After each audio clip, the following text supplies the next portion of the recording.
Hello everyone, it's a hardcore legend Mick Foley wishing a nice day to everyone there, right there at Tru Heel Heat. Yeah!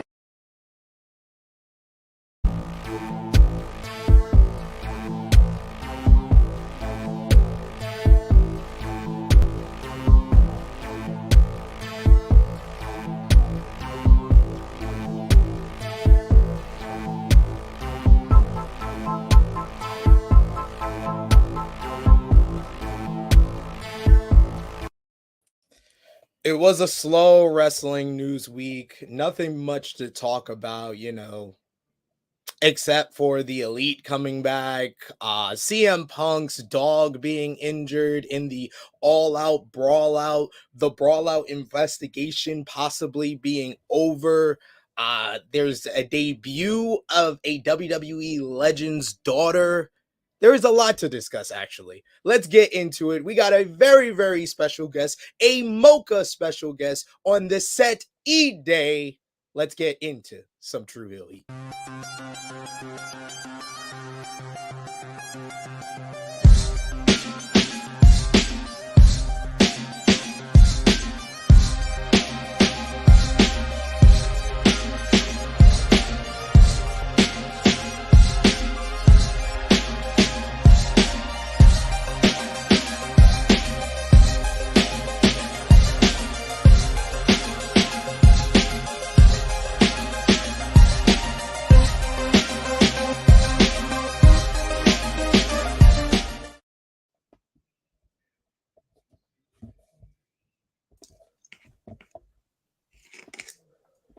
Hello. It is me, your Tru Heel Phenom, SP3. It's Saturday morning, and you know what that means. It's time for some Tru Heel Heat. Tru Heel Heat 199, Dog World. One of my best choices for a title.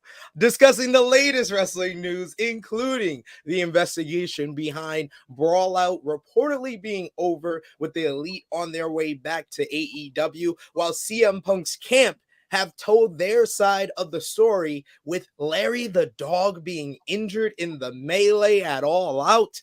Recap of the week in wrestling with AEW Dynamite, Rampage, WWE Smackdown, Raw, NXT Halloween Havoc, GCW had 2 huge shows, New Japan had multiple shows, including a double shot here in New York City, and Impact on Access TV, as well as each host's choice for the match of the week, the best match, their favorite match that they saw from this past week. And he is back, ladies and gentlemen. The Beast is back. The president of Titan Nation, the candle maker himself, Top Guy JJ. What's up, guys? Wow, it's been a minute since I've been on this show with you guys talking wrestling for more than 2 hours, possibly. Damn, kind of feels cool to be back. It's 199 episode before 200. Shit, The penultimate. Damn. 200 almost on the horizon. That is crazy. See, we here with a cool guest too. So that's pretty. Yo, listen, it's about to be a poppin' Saturday. Let's go. Yes, we had to bring in the big guns for this penultimate episode before THH 200. The man with the biggest muscles in wrestling media. I need to work out again. it's like to deflate.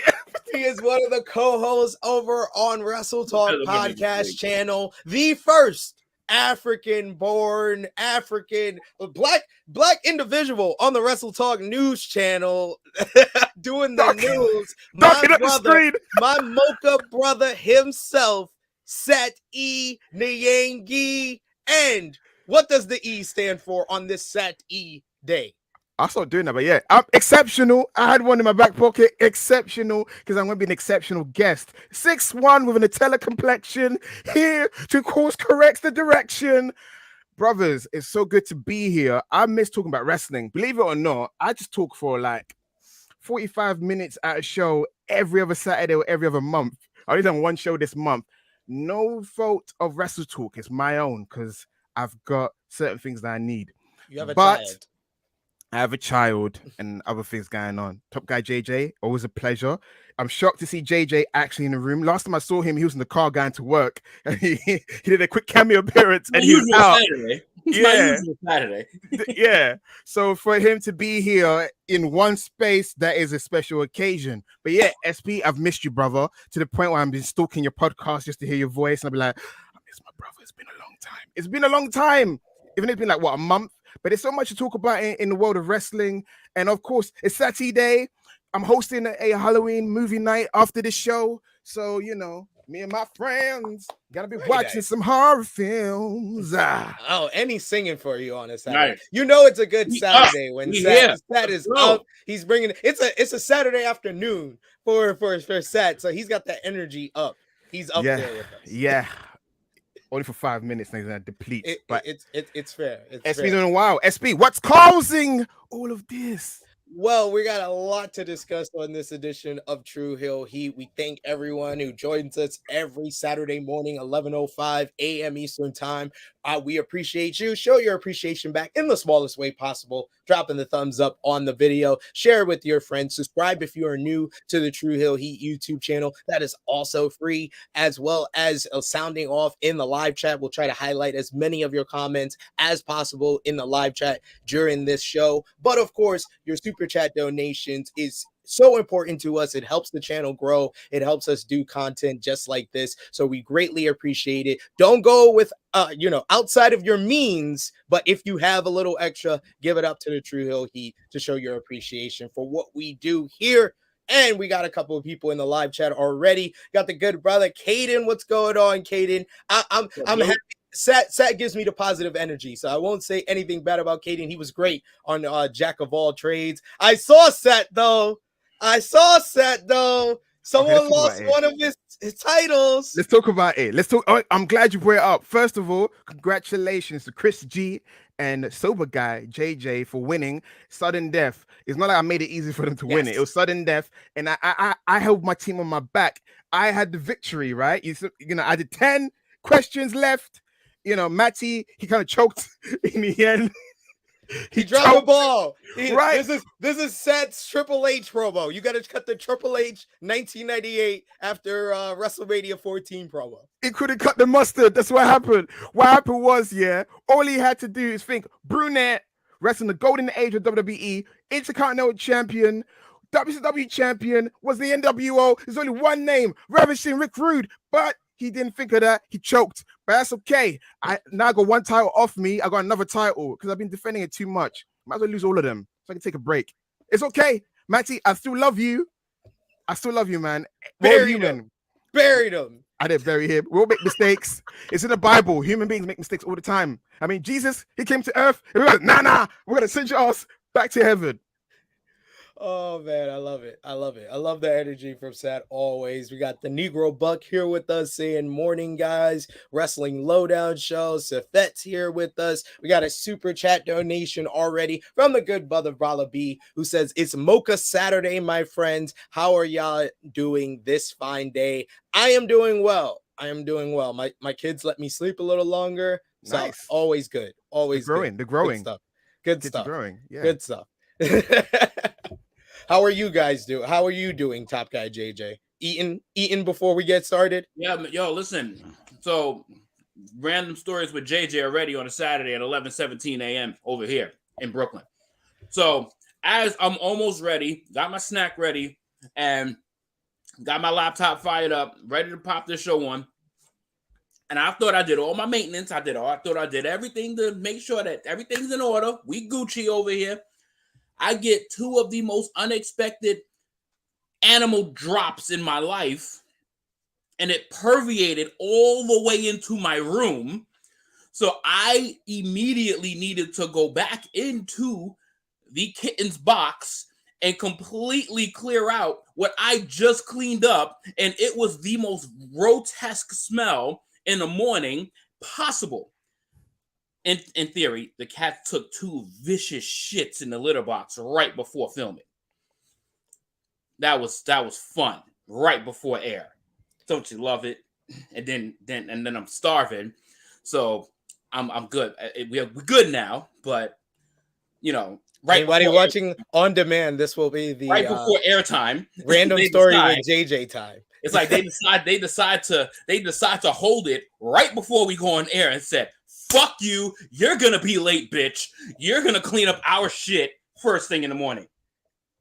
This is shits on a Saturday, but let's move forward from moving on swiftly. I'm good too. Thanks for the question, SP. I'm great too. Yeah, let's. I know the intro go for too long. I'm good. Let's do it. I'm all lubed up. Let's do it.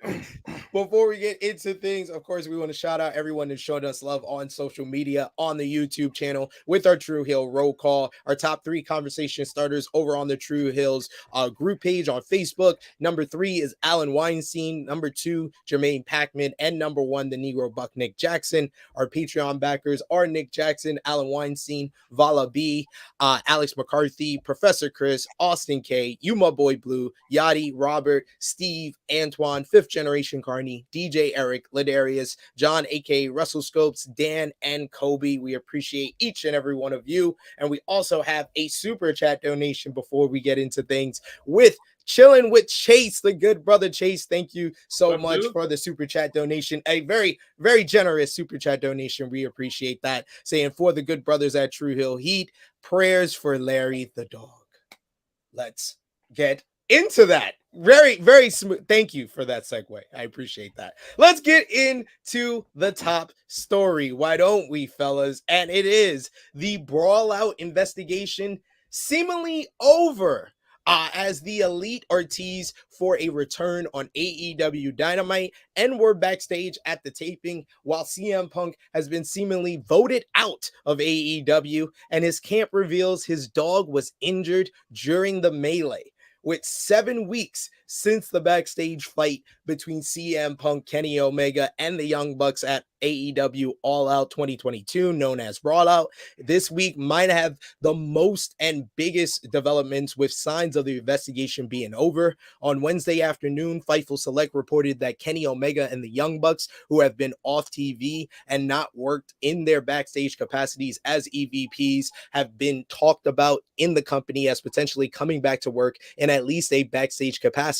The report notes that one source said that their return could be imminent. The trio were among those suspended after the now infamous backstage brawl that went down between them, A-Steel, and CM Punk following Punk's incendiary comments about Hangman Adam Page and the EVPs at the media scrum following All Out.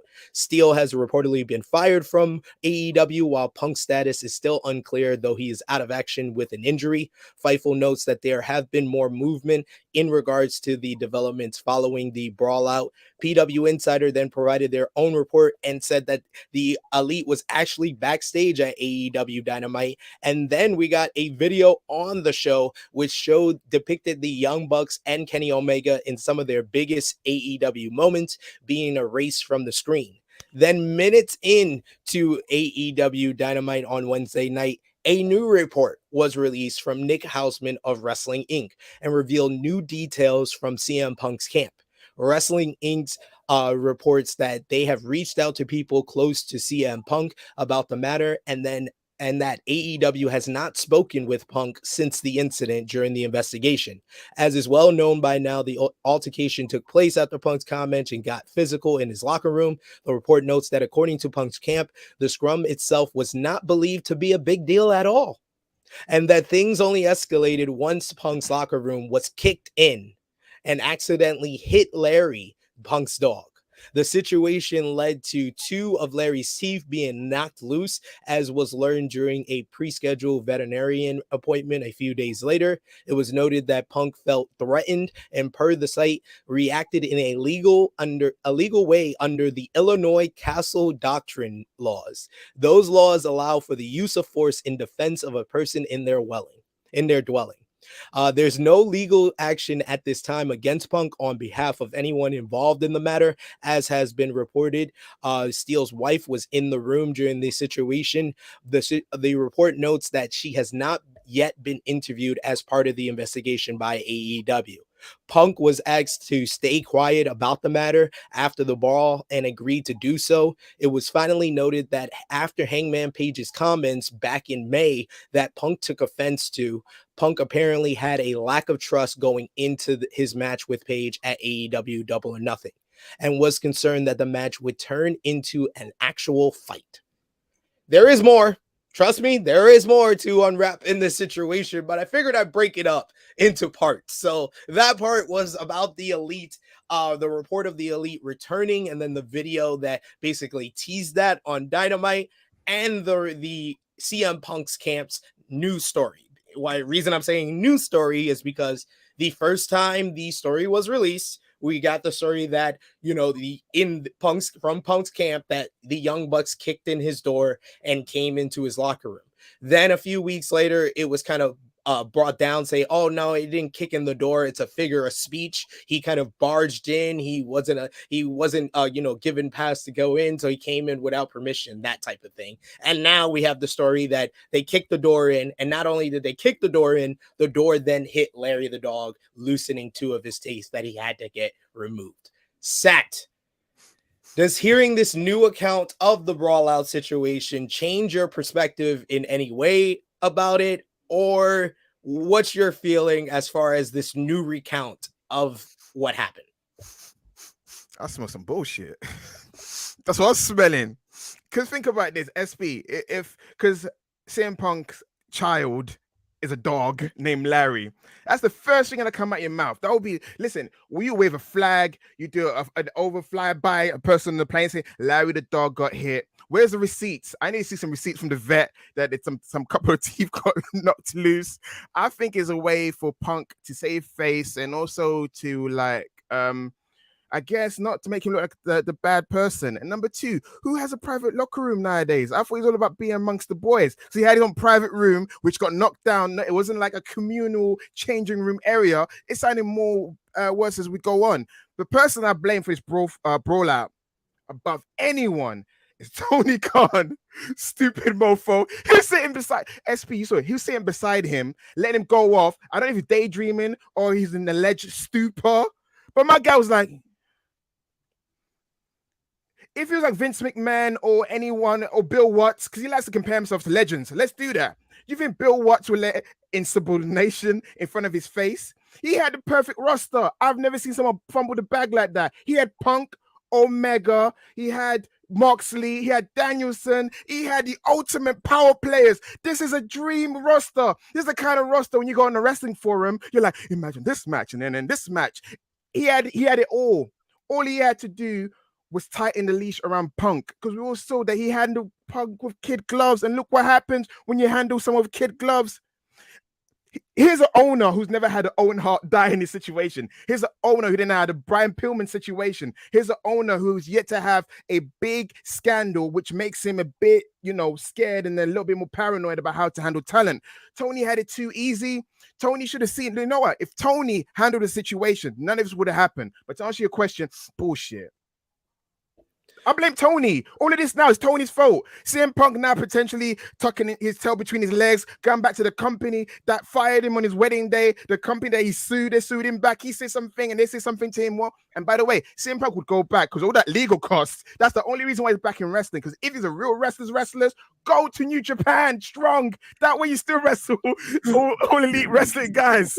If it's really real, you know what I'm saying? If you want that paper. If it's really real, go to Japan. Go to Japan. Exactly. Cody said it. Dojo. Start from the bottom. No, he doesn't have to. But Cody said it. Cody said, I did everything you said that you're about. If he's really about that life, he's not. He knows that legal costs cost a lot.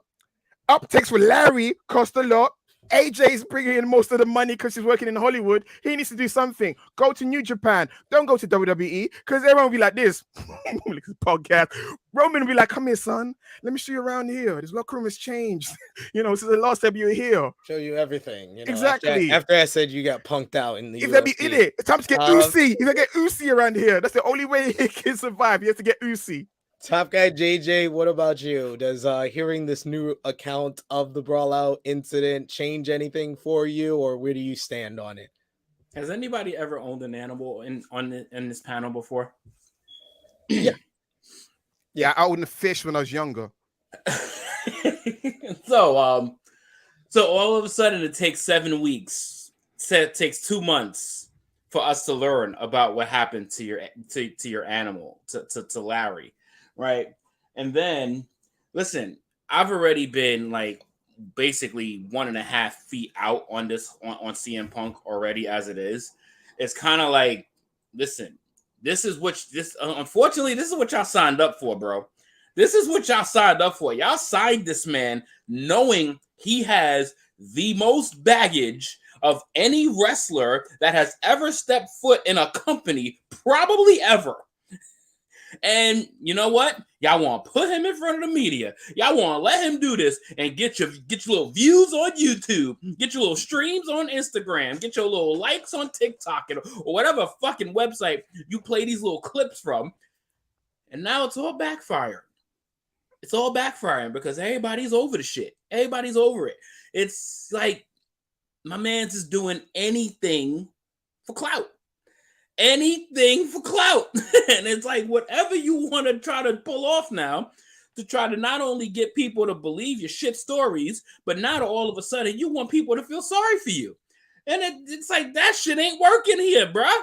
Like, you're not going to sit here and have a freedom of speech as you want to give yourself a freedom of speech when you're on a panel and spew whatever the fuck you want to spew about whomever you want to spew it to. And now it's coming back to you. And now all of a sudden you want to give us a story to make us feel sorry. Get the fuck out of here, son. Are you crazy? Like, do you know what world you're in right now? This is the world of professional wrestlers. Like, and this is the world of wrestling fans, which are probably the most like bipolar people on the planet. So you want us now to believe something for 2 months, and then all of a sudden, prayers. Man, listen, I've owned dogs for 30 motherfucking. I had dogs for 30 years of my life. All right. I'm telling you right motherfucking now, that's gonna be the first thing that you motherfucking know that fucking set me off, that had me irritated, that had me ready to go, that provoked me to pop off on y'all. Y'all gonna know why. Y'all not gonna fucking find out 2 months later. Y'all gonna know. Listen, that motherfucker laid hands on my dog. I don't give a fuck if it was an accident. That motherfucker hit my dog. He hit my life. That shit, you getting fucked up. This ain't even no scrum no more. I'm beating your ass. I'm beating your ass. You ain't gonna need to get suspended. You gonna need to hold off from me getting arrested. Like what is all of this? All of this is such storyline driven crap. Like, it's crap. So I think Sat covered it, a lot of it, and there's not much to add, but just your version of what you feel. I blame Tony. Listen, you know what it was? I think every night CM Punk would go to bed, Tony like, thank you so much for coming to the company. You're the best. That ego, because, okay, CM Punk, yeah, it's got baggage, yeah, but it wasn't that bad. I mean, you never hear like, listen, no, I'm saying that in WWE stuff, it was quite easy to say Vince. You know, everybody used to have baggage in UFC, bro. Listen, everyone had baggage in ROH. He had baggage in TNA. He had, yo, for real. Listen, but then again, Rob Feinstein did stuff. That's the only reason why he had to leave. Let's not go there. What I'm trying to say is, yeah, Punk had baggage, yeah, to a degree, but for it to get that bad, yo, come on, SP. If to be fair to Caden's comment, he said it's funny that Punk, a former UFC fighter, was scared of a real fight with a middle school teacher. To be fair, he lost to a middle school teacher, didn't he, in his UFC career? And he forgot how to kick. He started ballet kicks, spinning in the 12. If you want to talk about Tony Khan for a second, please. You knew this was happening. Like, you knew this was coming at some point. Like, Tony Khan is running a company of loose dogs right now. Like, there's no structure at all. And we not right now. It was a free for all. So these last few months, it's been so chaotic, yo. It's like, yo, you gotta lay it down, yo. There's good times, and now there's bad times. We need to see how you handle the bad times, and you need to fucking listen. All of this talent, all these egos, and all of these people coming together, something's gonna pop off at some point. There's too many egos. Like, there's too many stars. So it's a different animal. Like when you at a place that you kind of know you're going to in the structure. That's why people were just literally just asking either to be released or they just didn't want to. It's like, listen, I already know I'm going to look like an ass if I do anything while I'm at work. These motherfuckers don't care.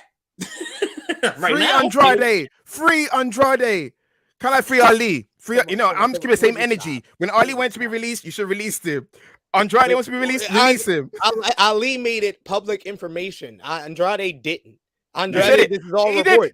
No, Andrade, he didn't. But Andrade said, "Speak to my wife." You know what, one? It's all reports. Is it Triple H? Speak to my wife. Reports at this point. As far as this whole brawl out situation, I mean, hearing the Elite was coming back, I was very excited for that.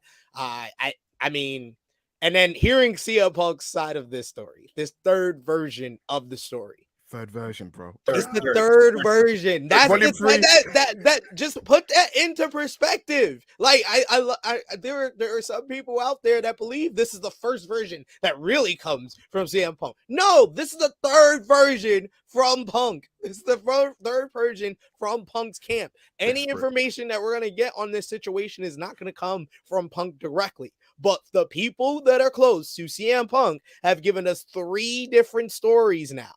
So that doesn't look good. And 2, if their attempt was here, you know, it's not a coincidence that the story comes out the day that they say the investigation is over and they do teases of the Elite on Dynamite, and the Elite are backstage at Dynamite. It's not a coincidence for those that want to defend CM Punk. That's not a coincidence. Secondly, and then thirdly, this story doesn't make CM Punk look good because the story starts off with him saying, "I didn't think the media scrum was that big of a deal." So, if you didn't think it was that big of a deal, 1, 2. Different people that were in that room at All Out all said, yes, CM Punk was angry in the morning, in the moment of getting everything off of his chest. But at the end, he was done with his Mindy's muffin, which probably Top Guy JJ's eating right now. He was done with that. He got everything off his chest, and he was like joking around about the Blackhawks and the hockey teams and went off, and he was perfectly fine. So that account from the people in that room makes me believe that, yeah, it didn't seem like that big of a deal. But that totally breaks down the argument that all these people defending CM Punk had said. It's like, why would the Young Bucks and the Elite go to the door of someone who was so angry if it's not that big of a deal? If you walked off and you didn't seem that angry, then it shouldn't have been a big deal that they came knocking at your door. When you said in your rant to knock at my door if you have a problem. Come see me if you have a problem. They had a problem with what you said. It wasn't a big deal to you. You weren't that angry when you left the scrum. Why are you the first one to swing? Yo. Then you get the further account of his dog getting injured. Okay, if his dog got injured, that's 100% a reason to start fighting. But like CM said in the chat, if my child gets hurt, I'm checking on my child first and then swinging. If the person's still in the room, if they ain't leaving, I'm gonna make sure my child.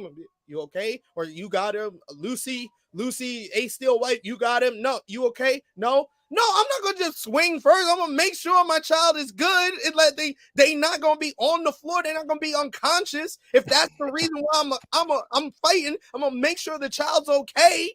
And then I'm gonna swing on some people. But nothing of that came about. Literally the whole story this whole time was CM Punk swung because they came to his locker room. But if they came to your locker room for a media scrum that wasn't a big deal and you weren't angry, then why did you swing? This story totally breaks down the argument of everything with CM Punk. So that's what leads me to the final question before we get into the next part of this whole story. Which side do you lean in this situation if this is the end of the investigation? Obviously the Elite, man. I mean, it's All Elite Wrestling. Their hard work. See, this is the part that never sat well with me. It's based on their popularity, based off their wrestling, based on their fan base that this company was created. SB, I use your show as example. This is the house that you built along with JJ and the others.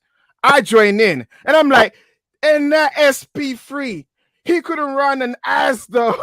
You know what I'm saying? Like, it's like, dude, this microphone, this opportunity to talk, you gave it to me. The Elite gave CM Punk this opportunity. If not, if it was real like that, you go to Japan. Chris Guy, aka Steel, he was actually a producer in the WWE.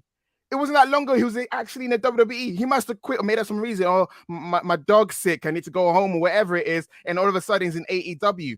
He brought his friend along. They made everything nice for him, cushy. And I understand Tony Khan, I rag on him, but to be honest, I understand his mindset. Vince McMahon never gave him the respect he deserved. I'm going to show him love and respect that a boss will give a wrestler.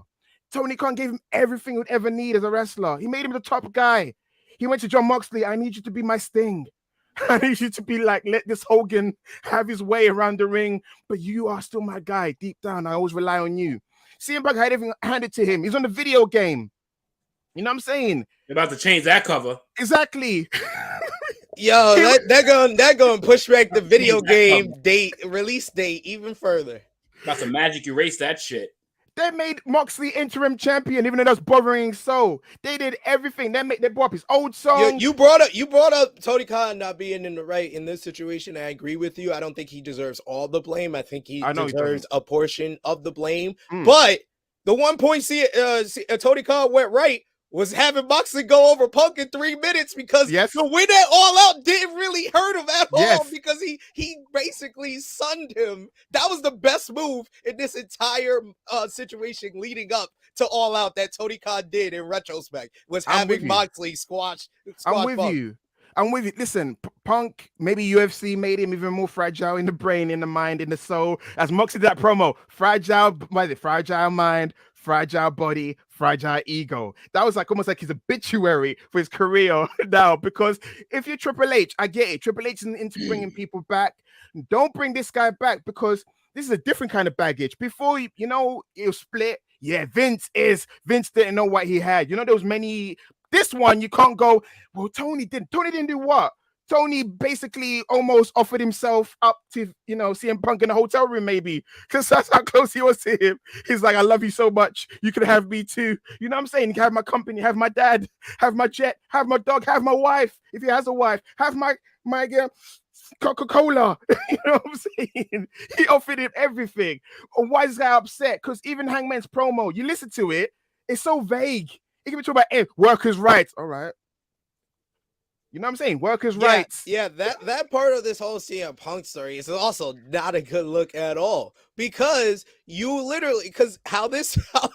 again, I have to break down this report. The report starts, the all-out media scrum wasn't that big of a deal. That was basically just Punk getting stuff off his chest. It wasn't a big deal after that. So Hangman Adam Page saying that little line in his promo was just him getting that off their chest. So why are you worried? Why do you have this distrust about it turning into a fight? Mind you, after that promo, Hangman Adam Page not the one angry that's risking it being a fight. CM Punk is. It just doesn't make sense. And he's crooked. He couldn't do the clothesline. He butchered it so many times. Listen, there's so many things. CM Punk's return, one of the greatest of all time. That touched my soul. I ain't gonna lie. Like, I'm with you. When you're disappointed in someone, like it's like a family member, it's like, I'm so disappointed in you. You had everything going for you. It's understandable after 7 years. You tried acting. You always know that you always be in the shadow of Dwayne. All wrestlers that try acting. You always be in the shadow of Dwayne, because that's the biggest guy there. You tried comic books. You tried UFC. You tried hosting on a Netflix show that I randomly saw him on. He tried everything. He even did WWE backstage and even hinted that Saudi money looking good, even though he's dissing the Miz. He if you read between the lines, the way he was talking, I want to go back. Listen. Listen, if I hate someone, I don't even listening. Shit, I hope you're dead. Are you still alive? I hope you choke on your saliva and just fucking die down the street. Listen, CM Punk, he wants money. So you come back to WWE. Don't get twisted. If Hunter... The only reason I disagree with that is because people the argument that I've heard for him going back to WWE is basically the human emotion towards AEW and his resentment toward AEW, and it kind of being like a middle finger to AEW. Besides the money, of course, the money is a big factor, but he's going to get a lot of money from a contract buyout with AEW. He had 2 years worth left on his deal. He's going to get less than what he was going to make, but he's going to get a hefty sum to buy out his contract. So I think he's going to be good with money for a while. I don't think a WWE return is going to be that soon. But that argument of the human emotion thing, you are totally forgetting to forget that there's human emotion towards WWE. If there's one person in this business that has a worse relationship with Triple H than he does Vince McMahon, it's CM Punk. It's CM Punk. And I think CM Punk is a person. If you watch Atlanta, they did a whole episode on the main character Earn. He lived on spite. He was successful only for spite. That's CM Punk. CM Punk lives on spite. And I think he will spite everybody and just be like, I'm not the martyr anymore. He left WWE. He was the martyr. He's leaving AEW. He's the villain. Disgraced. Peace out. I'm getting my buyout money and peace out. I'm out of here. I can only see Triple H take CM Punk back because of this. What's AJ up to nowadays? No, I don't think it's about even Triple H bringing him back. I think it's about CM Punk. CM Punk is the obstacle to overcome here. But Top Guy JJ, which side do you lean as far as this brawl out situation? Are you also on the side of the elite? I'm on any side that's not CM Punk's. Wow. And it's kind of like you see the writing. They made such a big deal. They made it such a big deal bringing this man back into their home, into their sport, gave him literally an entire arena, a whole show dedicated straight to him. Everything that he did at that place was the biggest thing happening over that week. Made this man a 2-time champion. Right. And there's still reasons to just constantly be angry. It's like you saw he was on this love fest for 2 months. It's like, that shit ain't lasting. That bitter ass side is coming out sooner or later. And then all of them promos, you're starting to see them just starting to hit home. You start to see the Adam Page promo hitting home. You start to see MJF's promos hitting home. You start to see Eddie Kingston's promos hitting home. And then Jon Moxley just basically just gave that feather on the cap. And I think it's like at the end of the day, these are wrestling promos, but I felt like every single person that was delivering these promos spoke a piece of their truth. And I think he knew that. And I think there's only a matter of time before you start to feel that tensity and then you just boil the fuck over and do shit and say shit that you can't take back or you can't control anymore. And we're seeing it happen. And there's a lot of truth in what they believe they were saying in these promos of no one wants you here. We're saving AEW from you. You left me and you was my hero. And then frail ego. All of this is like, damn, these people really feel this way about me, even though it's supposed to be a promo and it's supposed to be professional. But there's some truth behind all of them words. And he felt it.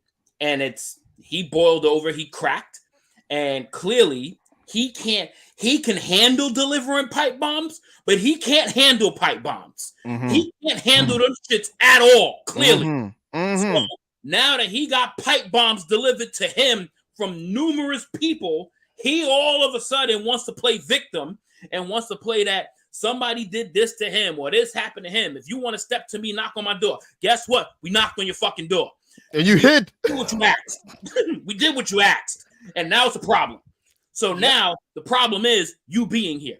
So the problem is you being on anyone's TV because this place gave you the whole platform. Yeah. This place puts you ahead of MJF, Kenny Omega, Adam Hangman Page, Penta, the entire fucking company, Orange Cassidy, Chris Jericho, Bryan Danielson. They put him ahead of all of them. All of them. Darby Allin on his first fucking match, somebody that was massively over. Yes. Puts him over Darby Allin on his first fucking match back. And this is what it pays back a year later. It's fucking pathetic, bro. And it's like, if you ever want anything to do with him, this is the bed you are creating for yourself. Amen. Going forward, anywhere he goes. WWE, AEW, Impact Wrestling, anywhere he wants to go. GCW. Understand the bed you are creating for yourself. Dim job to Effie. He's not gonna do that. We got a couple of comments I want to highlight here. First, a super chat donation from Vala B, who says, even Sammy knows to take care of his dog. You know what I'm saying, my dog? Sid, give us a Sammy, my dog. My dog. My dog. My dog. My dog. Word. Exactly. He's Butters. My dog.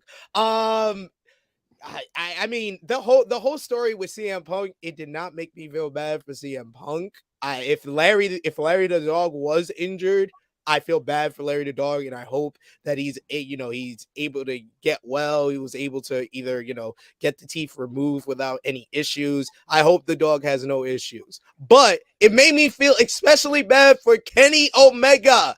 Kenny Omega is the victim here, ladies and gentlemen. It sounds literally everything we've heard about this situation. We know a couple of things about what Kenny Omega did. Kenny Omega got into the room after CM Punk threw the first punch. So he came into a room that had his friends brawling and fighting with someone who just said a lot of bad things about them. 2, Kenny Omega's first thought was to go save the dog, to take the dog out of the room. 3, Kenny Omega was then choked and bitten by Ace Steel.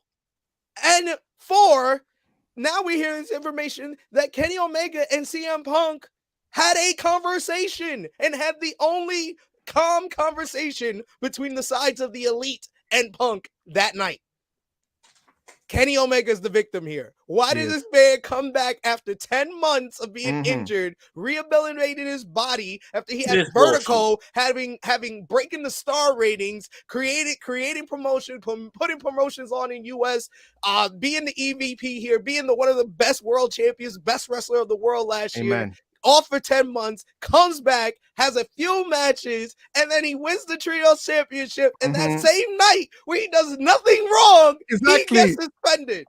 Comes back to this bullshit. Right? Comes back to this bullshit. He come back here. And the problem is that, you gotta realize, right? AEW has never had any of these issues before CM Punk, ever. It was a smooth moving company. Obviously, if there's a disagreement or two, that's the fucking land of business. Disagreements happen.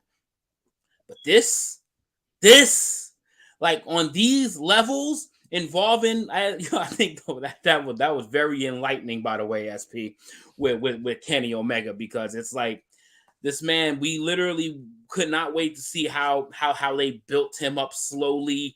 They got him wearing the shirt to obviously get him warmed up, and then he comes back to the best bout machine in due time. That just got pulled from under our feet for no fucking reason, because we got some fucking cancer. And the thing with Chris Jericho, I understand that, but I understand the thing with Chris Jericho, and the cool thing about that is that Chris Jericho is just consistent with his shit. Like, Chris Jericho is consistent with that shit. Like, if he had a problem with somebody that was a problem in the fucking locker room, he's coming to you no matter who the fuck you are. Whether you're Brock Lesnar, whether you're Bill Goldberg, whether you're now CM Punk. He is going to let you fucking know. Yeah. Well, let's get into that part of this story. So, following this new account of the incident from CM Punk's side, another source called these claims an all-right lie. In the latest edition of the Wrestling Observer Radio, Dave Meltzer said that the investigation into the brawl at AEW All Out is over, with the Elite seemingly on their way back and Punk not being mentioned. He noted that should explain how the investigation went. It was noted that if the incident happened as CM Punk had described, with Larry the Dog getting hurt, the opposite would be true, however. However, source noted that to Meltzer that this was an outright lie. Punk is injured and couldn't return right now. There were rumors that AEW and Punk had been negotiating a buyout. It was noted that none of the people involved in the situation are allowed to talk about it. Then the Wrestling Observer newsletter spoke with several eyewitnesses who also claim that the story is made up. A source close to the Elite said a completely made up story. He's losing in the investigation results and is desperate. There was a multiple weeks investigation, and this was oddly not discovered. Also, it so happened to be mentioned the moment there was news about the Bucks and Omega possibly coming back. It's insane that people would even humor this. Another person said that if it was clear. It was very clear the dog was never hurt. Another who was in there seconds after the brawl started and who isn't on Punk or the Elite side, he said the dog story is a complete lie. When the altercation was happening, Punk was a total psycho and could have cared less about the dog. Kenny picked up the dog to save him from being hurt and gave it to Mega. Mega was holding the dog, screaming at Punk to stop. Punk didn't even register that his baby was being held by a stranger in the middle of a fight. It didn't stop him one bit. They never spoke to Lucy Guy, the only person in the room who didn't work regularly for AEW other than the security, because she was a non-factor. Sat in the corner the whole time as her husband was throwing chairs, punches, and biting Kenny. It was noted that this last source was now against Punk as a result of his actions in the brawl. The Wrestling Observer newsletter reports that the following conclusion of the investigation into the brawlout is believed that CM Punk will not be back in AEW. Several other people in the company have said he's done, while several, if not all of the top names are reportedly refusing to work with him. And one of those names mentioned was actually Chris Jericho.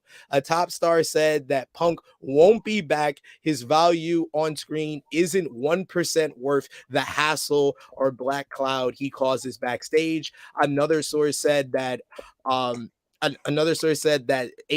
has decided he's gone. If some are willing to work with him, it's unknown. It was noted that he has basically been voted off the island. I love that they use that term. Voted off the island.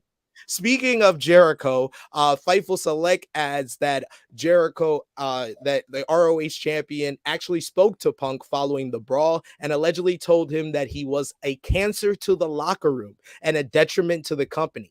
There's no word on what Punk said exactly, but he basically told Jericho it wasn't his business and he needed to leave. Sources close to Punk confirmed this meeting did actually take place.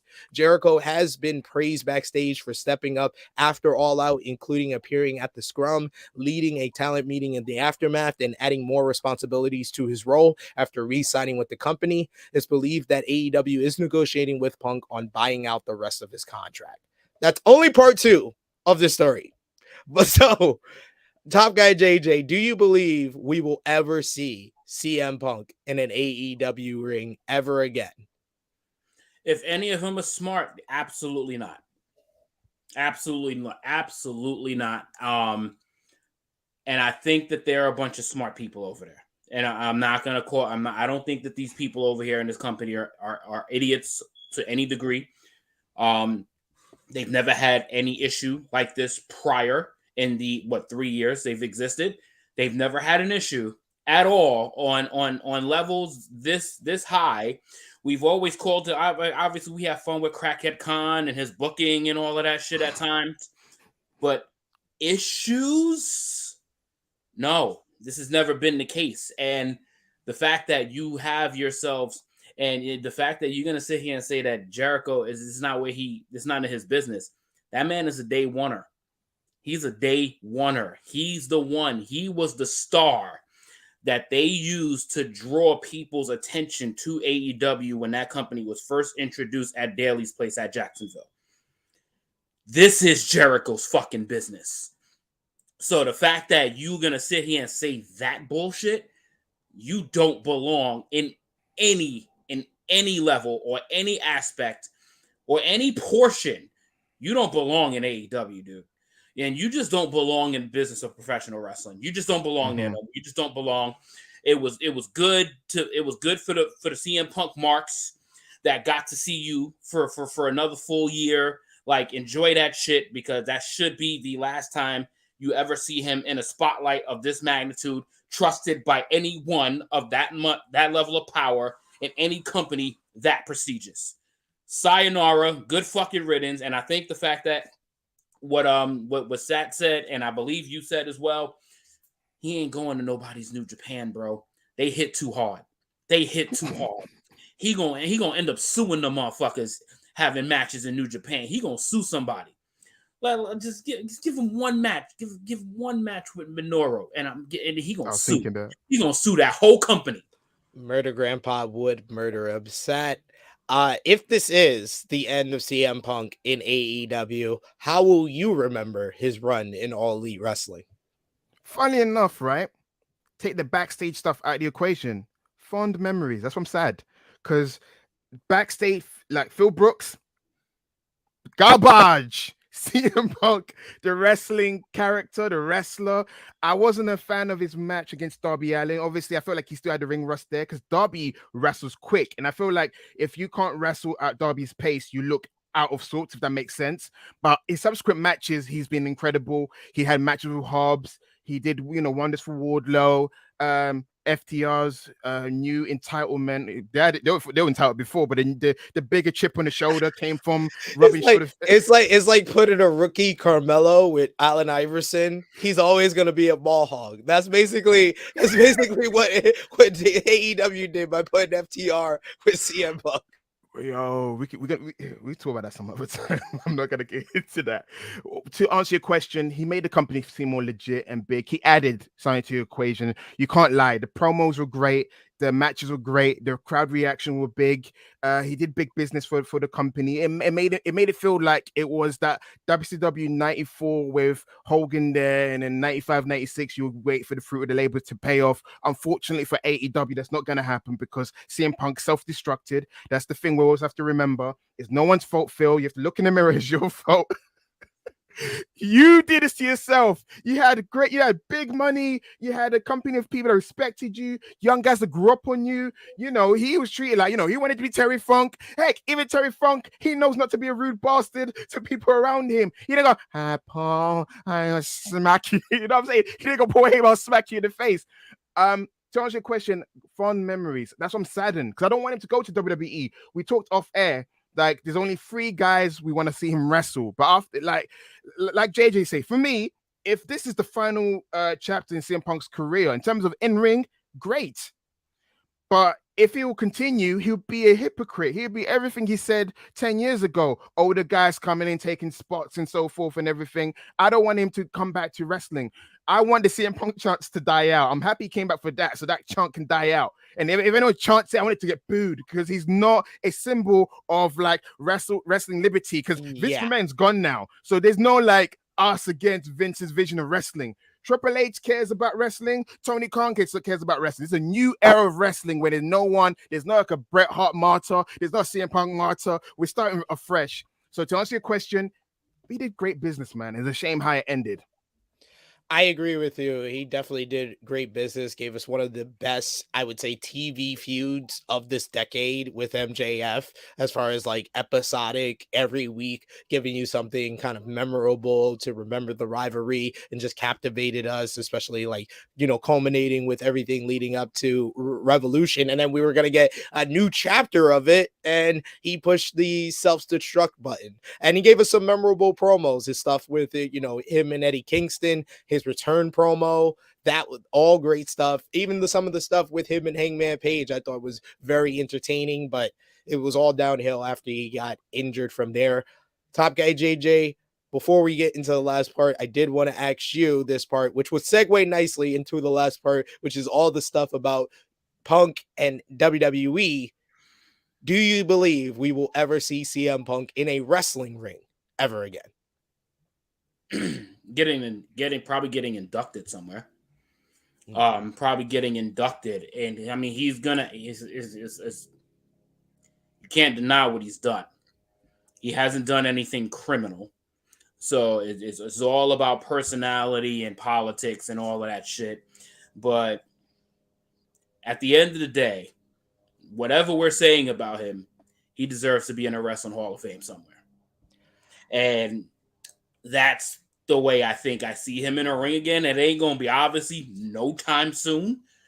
But you're going with yes. We do see him in a wrestling ring. Yeah. Like, I don't see him in a wrestling in a wrestling ring, but I do see him in a wrestling ring again. Or being an announcer. Just be an announcer, Phil. Just be an announcer. He was good at that. Exactly. I think the best way I could just say this, if this is the end of CM Punk in AEW, I didn't think it was possible, but he was able to accomplish it. It's sadder than the way he left WWE. It's actually sadder because he left WWE the hero, and then he came back and lived long enough to become the villain. The villain. So let's talk about the final part of this story, which is everything to do with CM Punk WWE news from this past week. So last Saturday, Fightful Select reported that WWE may be open to bringing Punk back if he does end up leaving AEW. Sources close to Punk said that he realistically can't expect to return. There were several people in AEW who said they didn't want to work with CM Punk again unless there were huge amends made due to how bad All Out made AEW look. WWE sources have said that while Vince McMahon wouldn't have brought Punk back and didn't when Fox pushed him for it, AAA may be more open to it. The idea is that the new regime is open to anything within reason. They noted that Triple H wants to succeed and make compelling programming more than anything. Punk would be compelling, but the source didn't think he'd sign to a full-time deal due to what happened in AEW, even if he was interested. It was noted that Punk may not need or want to work again after he gets a buyout from All Elite Wrestling. Then on Monday, Wade Keller reported on PW Insider that there's one person who is a hard no on Punk's return, even if it would help business in WWE. He noted that Paul Levesque, while he thinks Punk personality-wise might be more trouble than he's worth, has shown a history of recognizing wrestlers who are over with today's fans that he himself might not have predicted would be over. Somebody who's currently in WWE and is within the sphere of influence of Paul Levesque's decision-making would be a hard no as of axing this person this week, a hard no on endorsing the return of CM Punk, even if it would help business. The Wrestling Observer newsletter reports that even though there have been rumors that Triple H is open to bringing CM Punk back to WWE, they have not had any contact with even Punk or Ace Steel.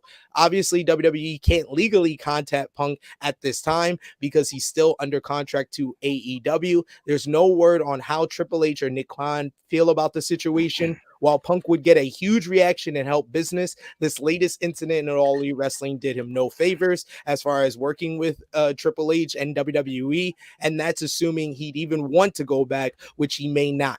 As for Steele, he reportedly wants to move past this and was upset it happened and that he was harassed online afterwards. And then Dave Meltzer on Wrestling Observer News, Wrestling Observer Radio should be noted. He said that he's talked to people close to Hangman Adam Page, who is kind of a figure in this whole story, but was not directly involved in the brawl out. And he has the feeling of kind of remorse, and he wished that this whole situation never happened. But I will ask you, Sat, would you want to see CM Punk back in WWE? Hard no. No, no, no, no, no, no, no, no, no, no, no, no, no, no, no, no, and no. Reason why I say no. His year in AEW did everything we wanted. You know, you was wondering what would he be like wrestling today's generation of wrestlers. No offense to WWE because they're in rebuild mode.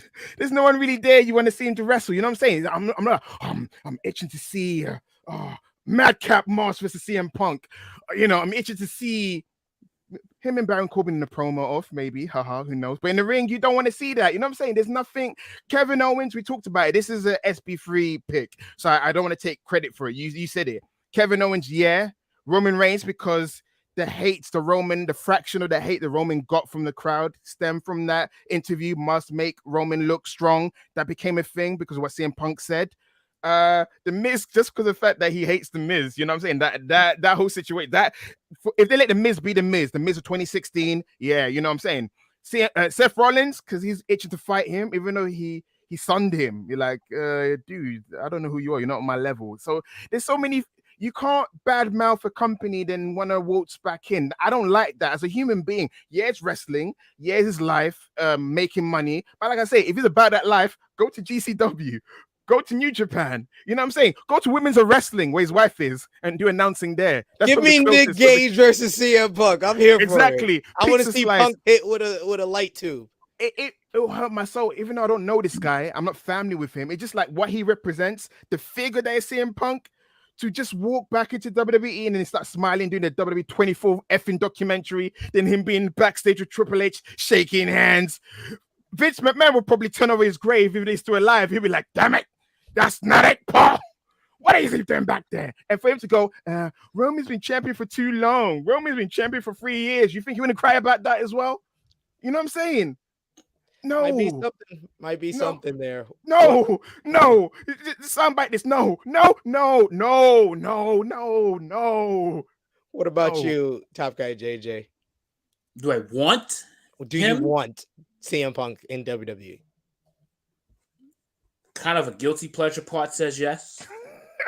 Because the people that I would want to see him interact with, the Miz would shred him. Like, shred him. And I would be all for it.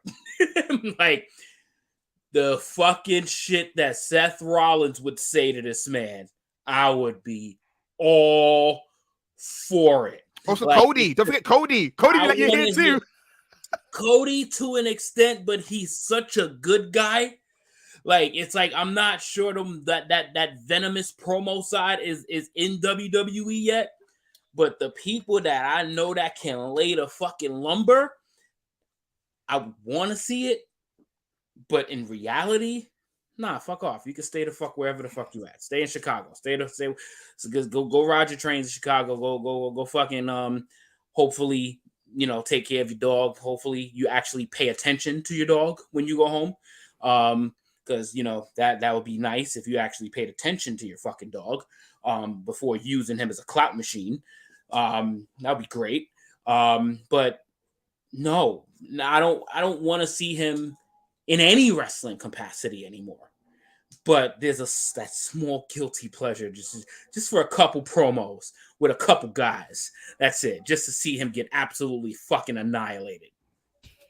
So what would be your top 3 dream matches for CM Punk in WWE, Top Guy JJ? Matches? If he could come back for 1 year and he could do 3 programs, 3 dream matches, you get the promos you want and everything, come back for 1 year. Of course, they would probably have to put WrestleMania main event in the deal. But he comes back for 3 matches. What would it be? So I guess I got to pick matches now. All right. If I'm gonna have to say I gotta pick matches, first and foremost, you gotta get the Kevin Owens one out the way. Obviously that's magic waiting to happen all over again. Then Seth Rollins. I gotta see a program with Seth Rollins. Last but not least, if we have 3, I'm trying to skim through this roster really quick. I don't really find anybody remotely interesting. I'd have to do a toss-up between Matt Riddle and Cody Rhodes. I would probably pick Matt Riddle just because I want to see Matt Riddle shine even more. It was so awesome to see him main event a pay-per-view. So now the fact that if he can get that limelight again, I'd take it in a heartbeat. What about you, Sat? Roman, because I feel like they've been going back and forth, needle mover, all that kind of stuff. There's been shots there, so it has to be Roman.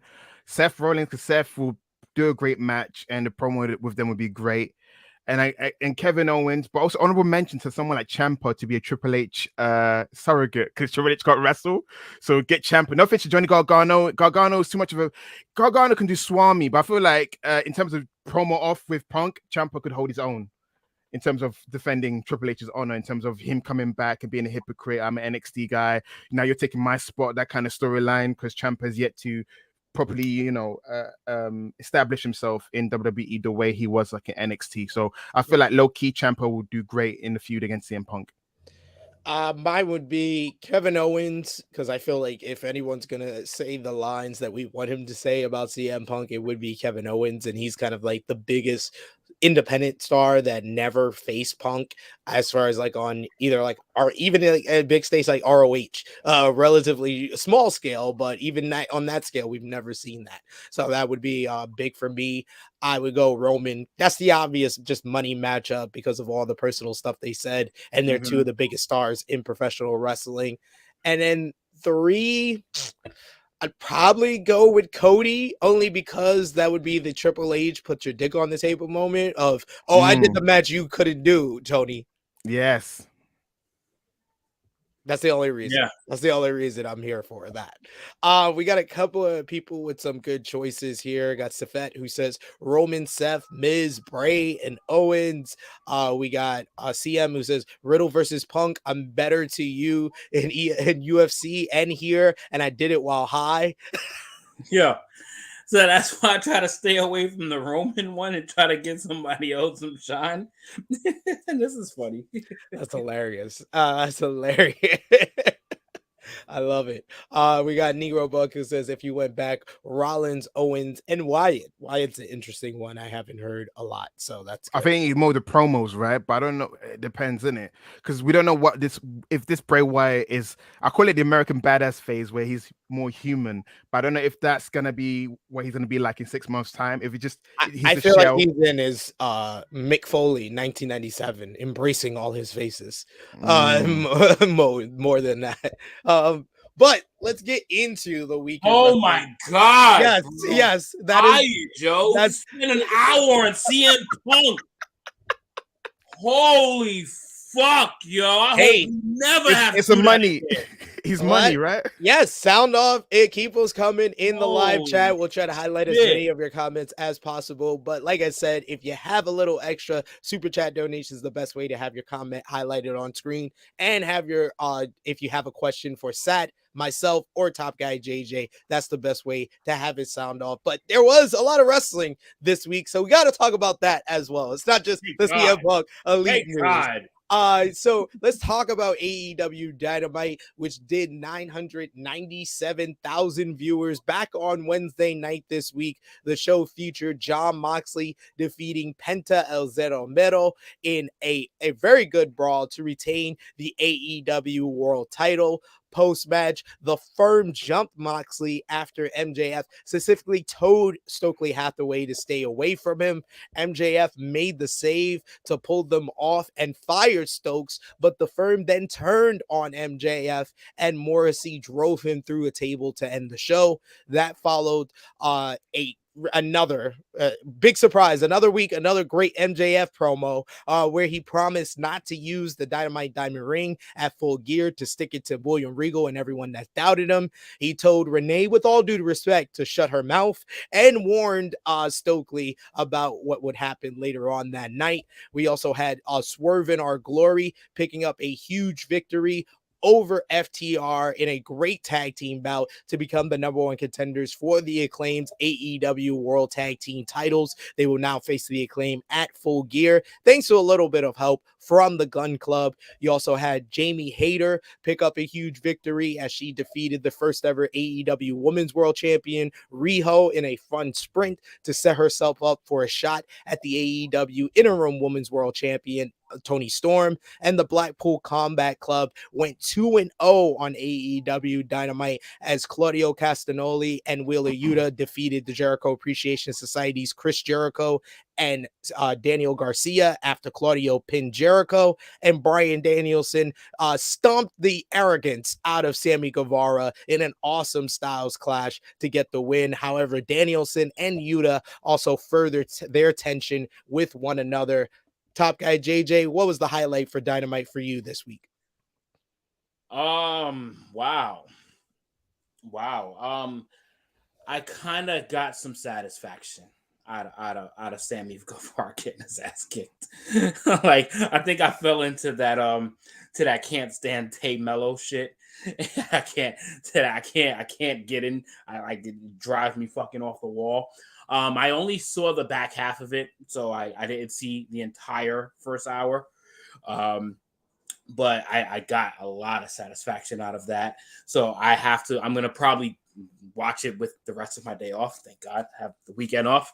So I'm going to probably catch the rest of Dynamite when I get home. So I don't want to give too many opinions on a show I have not seen the full thing of yet. What about you, Sat? If I may, real quick, how good is MJF on a weekly basis right now? Like how good has he been? Like, oh my God, like whole different level. His imitation of Jon Moxley was fucking. That was great. That shit was fucking awesome. And it's like he's like I still got to get used to the pandering. Still got to get used to pandering to the crowd. Right. Still got to get used to that. But you already, you feel it. It's kind of like you kind of feel like the obvious might happen. But if they do a swerve in a smart way, then I'm okay with it. But it's like, are you pulling this trigger finally? Are y'all finally pulling this trigger? Is it finally happening? Looking forward to seeing it.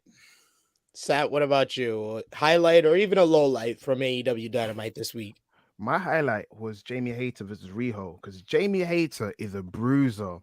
It's like a light switch went off on her. Like, I don't know what it was. She sees these big hard hitting moves are my bread and butter. I'm gonna lean more into that. That's what I want to see Indy Hartwell to do more of, because she's 5'10" and she should be doing more of them kind of moves. Jamie Hayter is ready. What I see happening now that Tony Storm raised up the interim title, I think that Jamie's like, I'm close to winning, then Britt turns on her. The reason I say Britt turns on her is because Tony already told the story of the underling turning on the boss, because Wardlow did it already. So you can't have a repeat of Wardlow. Where it is that Britt can't handle that, it's her group, and she doesn't want to play second banana to Hayter. So I see her finally, the jealousy. Either they pull the trigger or she pretends. She does a road dog. She yanks her feet by accident. Oh, I accidentally pulled your leg. And then, what are you doing? And then Tony wins. Either that or full blown, or she is an accident, then curb stomp her. So there's many way scenarios, but I see it like, I brought you in. It's because of me. You're over. Like that kind of blood feud happening. Because Jamie Hayter, every time she wrestles, and the ripcord clothesline, the gun kiss, gun pose and the kiss, and the firm low light. The low light is how Stokely's been treated. My guy's wearing the grandpa sweater, being talked down to, and this group that doesn't even make sense is like, we're only a group when we're needed. It shouldn't have done that. It was trying to be too smart with it. I won't say that's a low light, only because for me is only because I don't know where they're going with this story. It doesn't make any type of sense, and I do agree it's a low light. MJF's just turning babyface. If this is all a part of a ploy from MJF, that you got to make it look real, and Stokely's in on it, then it makes Stokely look good. It makes MJF look smart. It's all good in my book. I think that it's a kind of a wait and see. That's how I felt about the entire final segment. It's more of a wait and see. I can't judge if it's a bad or a good thing yet. You're right. I don't think it's a face turn, because if that was the face turn, that fell flat for me. Them ones when it's not like he took off his shirt, he took everyone out, the crowd's on their feet and he's posing, whatever. That's he turned. Them ones where it's a kind of face turn the Miz used to have. Sorry to mention Miz. Yeah. Miz is like, I'm a babyface now because I got bullied enough. And he's like, yeah, we like you because you got bullied, but now we're tired. A more appropriate one is Randy Orton. In 2004. He basically was a babyface because his friends beat him up. Yeah. And I'm glad you put moment of celebration, and then you just face turn. SP, I want an audience here. JJ, you're here. SP, I want to recant something I said last year, and you and I got into a huge debate about it. MJF over the Miz. Listen, because I said the Miz got the WWE factor where there's a handcuff on how much you could be edgy with your promo and stuff like that, and it's not fair because Miz is more of a comedy figure, because someone posted a video of Renee and Miz's interaction where Miz was great. Miz was like, you want to talk about my Dean Ambrose obsession? You're the one sleeping with him, and the slap that she gave him in the face. I'm like, where's that Miz? It made me think, I was like, wait, I forgot Miz can do promos like that, edgy promos. I'm used to him like, my balls are big. You know, we're stuck with that Miz. So it's quite hard when MJF is reaching his character peak while Miz is going down a slippery slope of putting over guys like Dexter Lumis. I know we're talking about AEW. I just want to say that MJF going on too long. MJF, the long-hanging fruit is what I hated about the character. Since he's come back, great shape. And guess what? No more low-hanging fruit. Passionate delivery, passionate promos. This is stuff that I knew he had in him. This is the guy I saw in MLW, the kind of promos he was cutting in MLW. Yeah, he had some cheap heat, but it wasn't all the time. It's kind of like when The Rock came back, it was Fruity Peb was like, okay, Rock leaned too much into the comedy. You know, it's not edgy. It's a bit too silly, too PG-13. But yeah, this MJF, he's ready to be champion. There's rumors that people think Regal was going to turn on the Moxley. I wouldn't mind that. After last week's promo, I said that. I said, if that's the payoff, if that's the swerve of we think MJF's turning babyface, and then Regal turns heel and he turns on Moxley, and then you got the Blackpool Combat Club going against their former leader and the new world champion, that would be great. And I think that the promo this week sets up MJF saying, I'm not going to use the Dynamite Diamond Ring. I think he's going to use Regal's brass knuckles to win the AEW World Championship at Full Gear. There you go. There you go. Because right now, in terms of because MJF, this is why I don't think MJF's turning face. If it's not MJF, who's the top heel after that?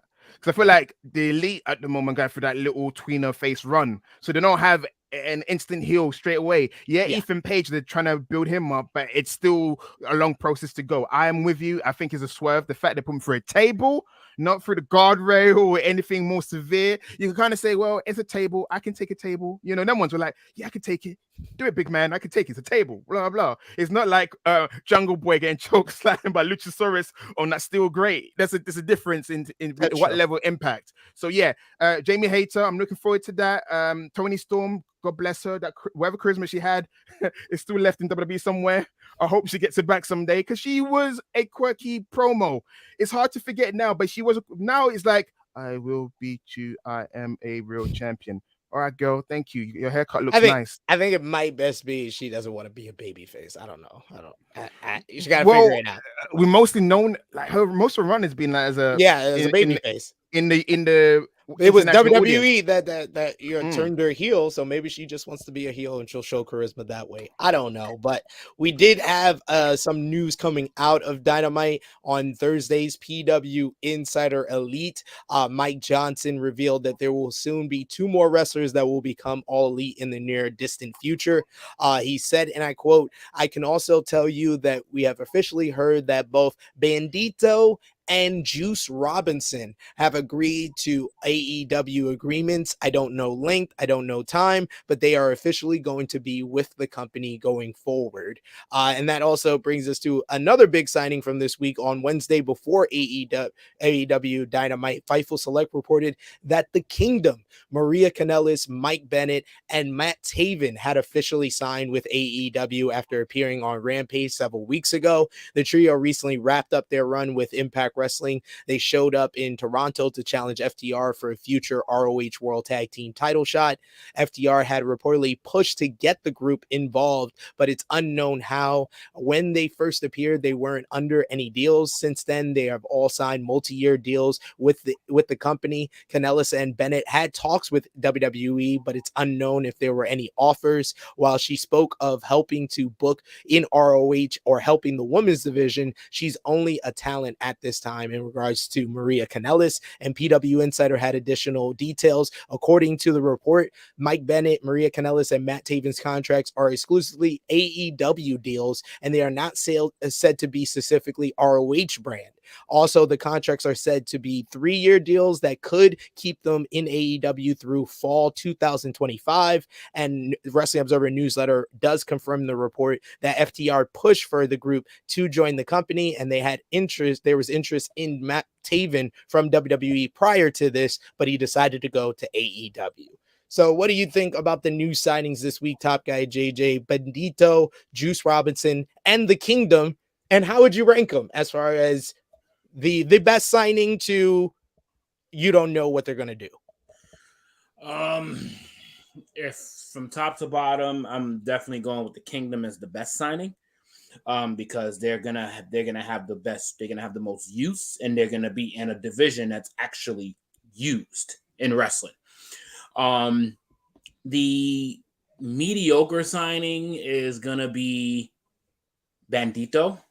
Like, he's gonna be good, and he's always good in the ring, so he's always gonna put on bangers, and then all of a sudden you're just gonna see him shift over to Rampage and always have matches on Rampage every week. And then Rock Hard Juice Robinson. I have no fucking clue what they're gonna do with him. Like, no clue whatsoever. Like, and he's always been in that unfortunate state of, I don't know what to do with this guy. Don't know what to do with this guy right here. Give him a champion, he does nothing with it. We make him a championship contender, no one really cares. So it's kind of like unfortunate. Like, we all know Juice Robinson. A lot of us probably love Juice Robinson, but there's never been that push for Juice Robinson to be something special. And it's kind of unfortunate, but that's just the way the cards have played out. What about you? How do you rank Bandito, Juice Robinson? And don't do what Vala B did. That's disrespectful. Separating Maria from Bennett and Taven to just rank Taven the lowest. Don't disrespect the trend like that.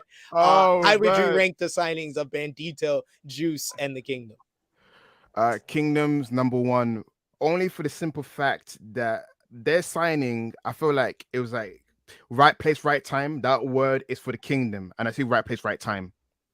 When Adam Cole comes back and he's got the Elite there waiting for him, he's like, oh crap, where is my Kingdom?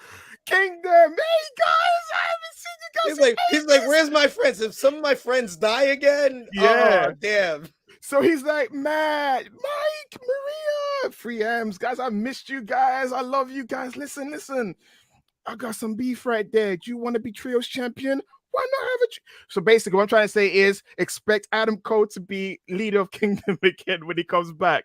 A full circle moment. He done his Bullet Club reunion. He did his Undisputed Elite reunion. Let's do the Three Faces of Foley or whatever. Let's complete the circle. The original group that he was heading up, the Kingdom. So the way I see it is the Kingdom is going to get a huge rub when Adam Cole comes back, because Adam Cole, unless they're going to turn him babyface, even though he got unfinished business, whatever. What I see him doing is doing the Kingdom for like 6 months. Then they lose to the Elite. Then he turns on Kingdom. He's like, I don't need any group. I want to be by myself, because we've yet to see that. But I see that as a big, huge plus, because Mike Bennett, he's fought his ass to get back in terms of kicking the addiction and rehabbing his career, because the Mike Canales character, if that's what you know him for. Mike Bennett is a fucking soldier. Boy. Exactly. He's one of the most improved wrestlers I've seen in his career, because I remember him coming into Ring of Honor, and he was considered a guy that just worked like a WWE guy and had to learn the Ring of Honor style. Exactly. He was someone. This is before I knew Vince lost the Rockers. I was like, this guy is a future. I was like Eli Drake and Mike Bennett. Those are the two guys. Go to WWE, rocket ship. Man, I was wrong. But anyway, Mike Bennett, the Boston Strong style. Matt Taven, I'll never forgive him from Madison Square Garden in his title reign. But as part of the tag team of OGK, they've been a solid unit. You didn't book that shit.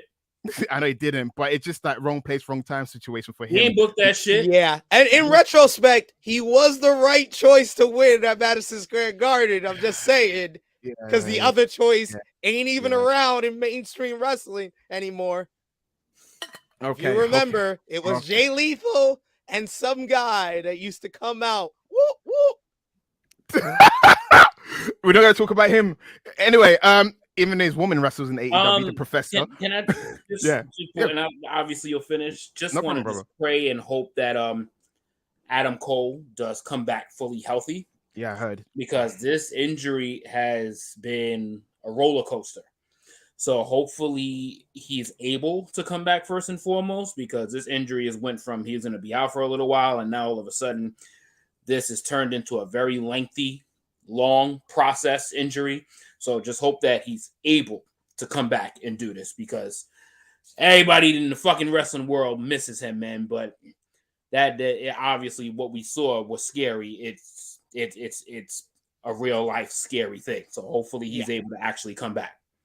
100%. He needs to go on the Bryan Danielson hyperbaric chamber to get back into, full capacity. My next signing will be Bandito, for the simple fact that he had a great showing. Bandito's one of those guys, even back in, was it All In? WWE wanted him, AEW wanted him. He went to Impact for some reason.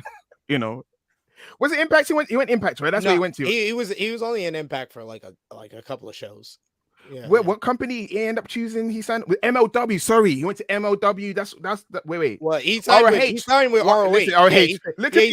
He signed with ROH. I think he appeared for MLW. He appeared for Impact in the interlude. Yeah, sorry, ROH. Thank you, Valabi. Yeah, he chose ROH of all the places. He spent the majority of his run, became ROH champion. That's how I got to know him a bit better as a wrestler.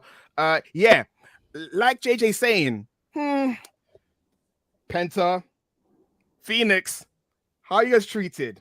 Okay to a degree, but never really. It all seems like they treated better in other places. So I feel like Bandito will do well, might become TNT champion, and I feel like he'll be a great TNT champion. On paper, he'll do well. Let's do the Atlantic Championship first. Yeah, before we get to the TNT one. that's why I think I would put Bandito first, because I think there's so many things that they can do with him. They could put him in the TNT title division. They can put him in the All Atlantic division. They can put him with they can find two luchadors and team them up with them. Put them in the trios division. Find Flamita and put him in the tag team division, or he could be on Ring of Honor and be in all those divisions: the 6-man division, the tag team division, the ROH World Championship, TV title. I have a theory that they may split Park away from Lucha Brothers and insert. They are. Bandito. They definitely are. Bandito's going to be the third man in the group because that's Tony. A good look. You know why?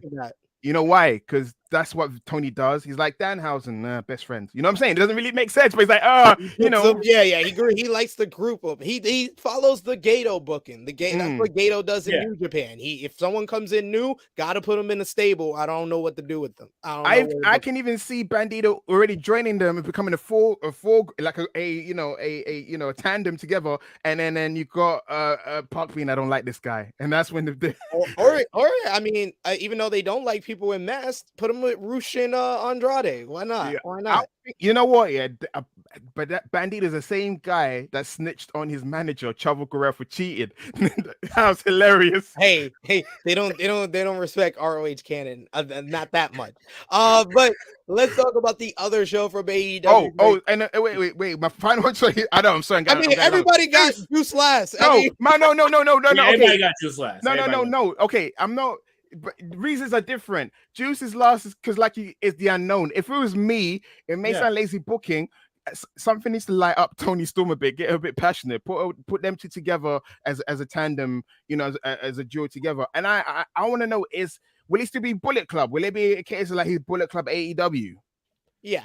I think it'll be something like that. I think that's what Jay White keeps talking about in interviews, that he wants Bullet Club represented in all the promotion. And he keeps bringing up, hey, you see why the Good Brothers in WWE? That's me. I did that. I love that. I think your point is going to come up about Bandito in the coming months. I just think Kingdom is going to be a little bit more impactful in the moment. Oh yeah, Kingdom definitely have Bandito in the long run. Yeah, Kingdom definitely have a bigger role like right now. I was just going more like long term. I think Bandito is the best sighting out of the three. AEW Rampage last night, they had Jon Moxley, the AEW World Champion, the workhorse of professional wrestling, because this man was in New York on Thursday, but he was in Connecticut on Friday. He defeated Matt Menard, Daddy Magic, in a decent opener. And then post-match, the firm Stokely Hathaway and Lee Moriarty came out to challenge Mox to face Moriarty on Wednesday's Dynamite. You had Ty Mello beat Madison Rain. Also, Keith Lee beat Serpentico in 7 seconds. Post-match, the Acclaim questioned Lee on Swerve's whereabouts, but then we learned that Sneaky Swerve had snatched up Daddy ass, tied him up, and used pliers to break his fingers. I've been loving this heel swerve. It's the best thing ever. And then in the main event, it was Wardlow defeating Matt Taven with the Powerbomb Symphony to retain the TNT Championship. Post-match, the Kingdom jumped Wardlow until Samoa Joe made the save, but then Powerhouse Hobbs came down and the Embassy attacked Wardlow with Hobbs raising the TNT Championship, and Samoa Joe, Brian Cage raising the ROH TV title to end the show. I love the post match because Powerhouse Hobbs versus Wardlow I've been excited for, which feels like months. So I'm very happy about this. But what do you think about Sneaky Swerve kidnapping Daddy Ass, and what do you think about the direction of this new heel swerve so far in AEW, Top Guy? Not sure. I'm not sure. Like it's this is different. Like different, but I'm gonna watch it, but I'm not sold on it fully. Honestly, not there yet. But hopefully in the coming weeks we get to see more. We get to see a little bit more if he wants. I guess I don't know if he's becoming like creepy or devious, whichever one it's gonna be. I'll wait and see. But right now it's too fresh to give a solid opinion on it. It just started. So I'll wait in the coming weeks to see if I can give a different opinion. But right now it's happening. It's happening. Fair enough. We should also note that they did announce on AEW Rampage that Mike Tyson is returning to AEW and joining the commentary team for next Friday's AEW Rampage. AEW announced that the boxing legend will be part of the commentary team for next Friday's show, making his first appearance for the brand since April 2021. They also announced that it's going to be a dream match for the AEW All-Atlantic Championship with the winner of Orange Cassidy versus Rey Fenix versus Luchasaurus on Dynamite being able to choose their opponent on Rampage. PW Insider had some details about Tyson's deal. The deal for Tyson to appear came together a few days ago. It was also noted that without providing additional context, that the site was told this may not be a one-off for Mike Tyson. He's appeared on AEW multiple times at AEW Double or Nothing 2020 to present the TNT Championship to Cody Rhodes following the tournament finals, and then he appeared last year on AEW Dynamite and faced again. He was in the corner of Chris Jericho against Dax Harwood in his rivalry with the Pinnacle. So Mike Tyson, ladies and gentlemen, Iron Mike back in AEW where he belongs. AEW Hall of Famer right there. No comment. I just heard y'all laugh, and then I hope you have a child so you can stamp on his nuts. So whatever that promo was, man. Not Mike Tyson promo. That there's so many promos he said. You know like, that's it's like why? Why? Why? I know why. They want to make Rampage. People watch Rampage. Only like 400,000. It does get mainstream fans. There's mainstream fans that would just watch to see Tyson. Was Tyson's last appearance during the pandemic? Is that what it was? Yeah. So he's only made appearances during the pandemic for AEW. So I guess this is him being in front of a crowd and getting that crowd reaction and then saying something he shouldn't say. And it's in Atlantic City. It makes sense. Yeah, I don't mind it, but I'm laughing. The reason I laugh is how random it is. Like, all right, Tyson, who's known for being a great promo, right? I mean, yeah, he's known for being cold stone. If you ever kid, step on his broke my back. Yes. I broke my back. I broke my back. I know. Fightful Select reports had a follow-up report regarding Willow Nightingale being officially signed to AEW last week on Rampage. That although it wasn't sure if it was a tiered deal or a full-time deal, it's been confirmed that she did sign a full-time deal with AEW and is getting merchandise on AEW Shop. Indie companies didn't have to clear her bookings this past summer with AEW directly, but when she finished her run with MLW, it was assumed she was signing with someone. The reaction backstage in All Elite Wrestling to the news has been positive, and there are other talent currently on full-time deals that haven't been announced as All Elite as of yet. One of those is Ariel Daivari, who is said to be signed as of this past summer. So Willow Nightingale, do you think that she's can be this game changer signing that it seems like AEW fans say to every woman signing, basically? The answer is no. Not because of Willow Nightingale. You can put any female wrestler there and I'll give you the same answer. I mean, Saraya just started and we're yet to see, it's still early days. So I can't say Saraya's a flop or whatever. It's just that maybe in a few months' time we'll revisit and talk about it. In terms of someone that could potentially beat Jade for the TBS title, Willow is a credible threat, even though she lost to her already, but it wasn't that easy to beat her. Willow is a talent. Like every time you see her in the ring, she just pops on the screen. You just can't help but see her in the ring. Her match with Jamie Hayter was incredible. So I feel like she's a great addition to a growing women's roster that needs more different shapes and sizes in terms of wrestlers. We can't have all blonde Barbies, Vince. We can't have all of them wrestling like Tori Wilson. You need someone that wrestles a bit different, that's a bit thicker, that's a bit stronger, that's hits hard. So I feel like it's a positive for the AEW, TBS, ROH women's roster. She's a great addition for all of that. So I think she's great. Is she gonna be a game changer? Not right now because the way they're booking women. Maybe down the line, she the fruits of their labor when she's more over because she's known. She's kind of more known, she's more established than that match she had for the RH title with Mercedes. Yeah, definitely. So she's come a long way from exactly. from that. Because we all like, oh, that's Willow, and they're like, AEW fans, they would pretend to watch wrestling. It's like, who that? Yeah. Who's that?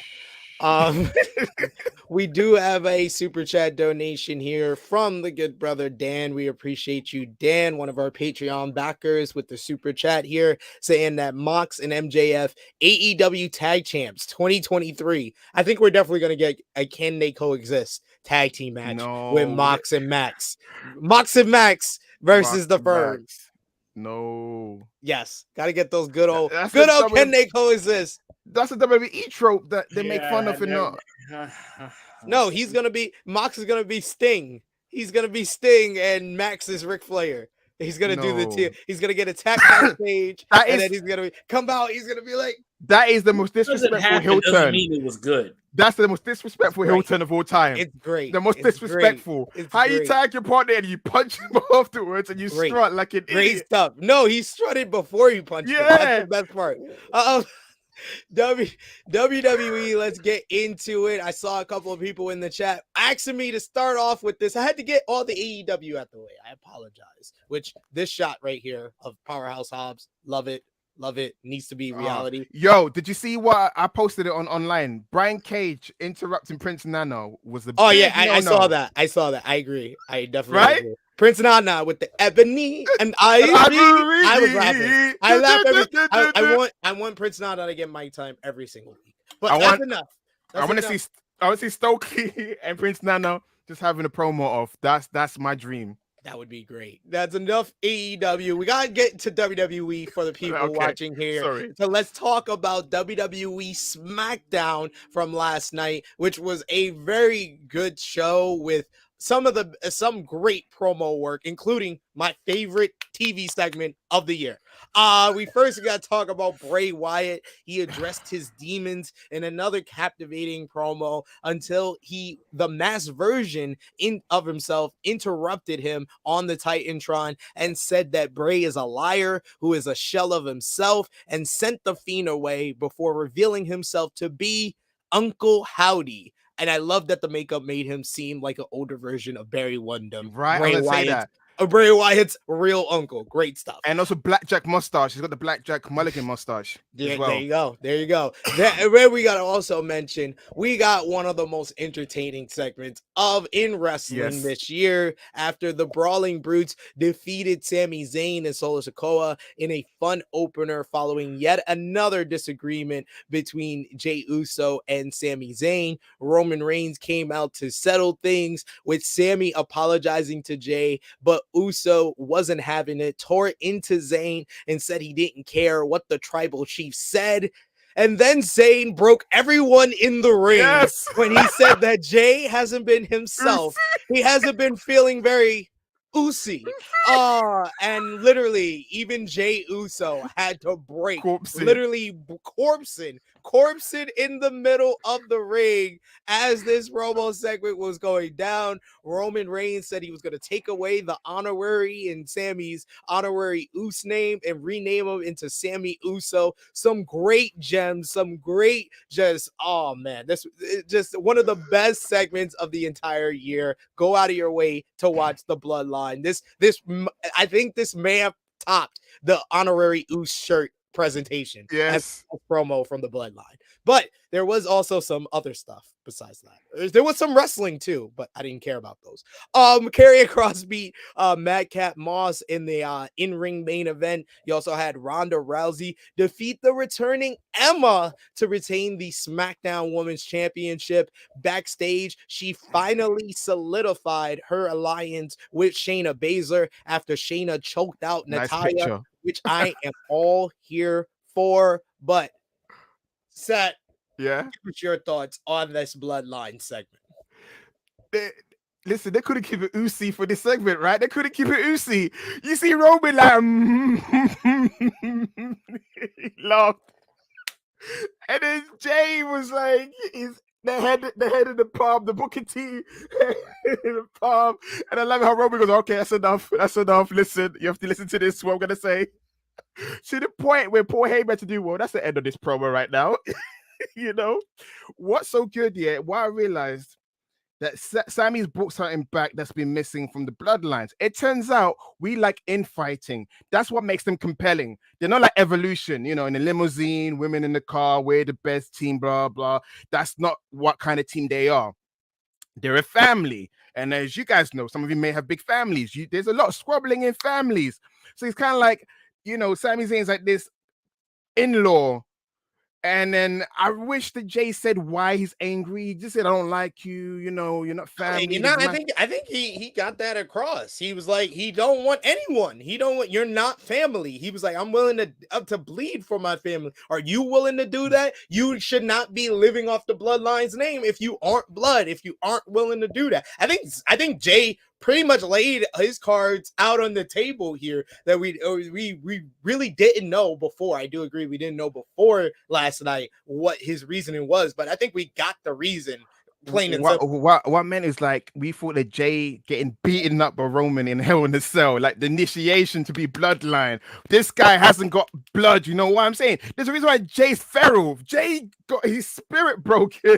He had his grand uncles come out and all his cousin. We choose him as head of the table because he tried to be head of the table. He tried to say, "Hey, listen, you're not that guy. You're my cousin, but I'm not gonna let you son me." He got sunned to the point where he became main event Jey Uso's right hand man. But this guy Sammy, I don't like his hair, I don't like his, I don't like his pasty skin. He has to go his ass whipped in Hell in a Cell. I thought that aspect of the jealous will come out, but he said, you know what? It's on the paper. You'll be like, yeah, on the paper he'd say that. But I felt like more of everyone in the Bloodline, even Solo just came in. What you're getting at is what's his issue with Roman. That hasn't come out yet. He laid out all his cards as far as his issue with Sammy, but we do have another great segment in the waiting when he finally lets out all his emotion towards Roman. That's what you're looking at. I think he kind of put, like I said, I think he laid out all his cards when it comes to his issue with Sammy, but you could tell when he said, I don't care what the tribal chief said, there's that resentment still there. And that was the first sign really that he's shown since he got broken, that there is that resentment there towards Roman. But Top Guy JJ, did you see the segment? Did you see the show? What did you think? I saw about half of SmackDown. I did see these guys here. I unfortunately saw Karrion Kross and Madcap Moss happen. I can't believe my fucking eyes when this is on my screen. But all in the world felt great when you see this continuation of the best WWE story of the entire year continuing to shape last night with the Bloodline and the honorary Uso. Like, Sammy had everybody going.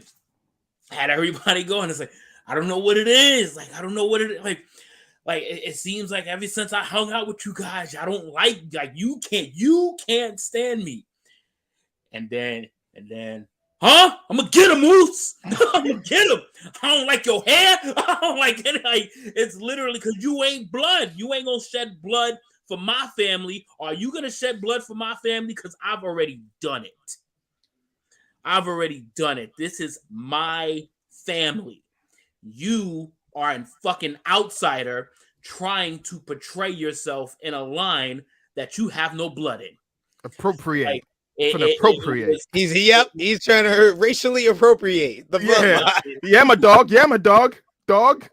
Usi. What's Usi? Is Usi the Samoan, dictionary? No, it's not. It's another, that's another reason to beat him up. He ain't Usi. I'm like, what? And obviously it's like the tribal chief is saying his piece and he wants everybody to get all their shit out and be on the same page. But as much as Jay is trying, he ain't having it with this fucking outsider.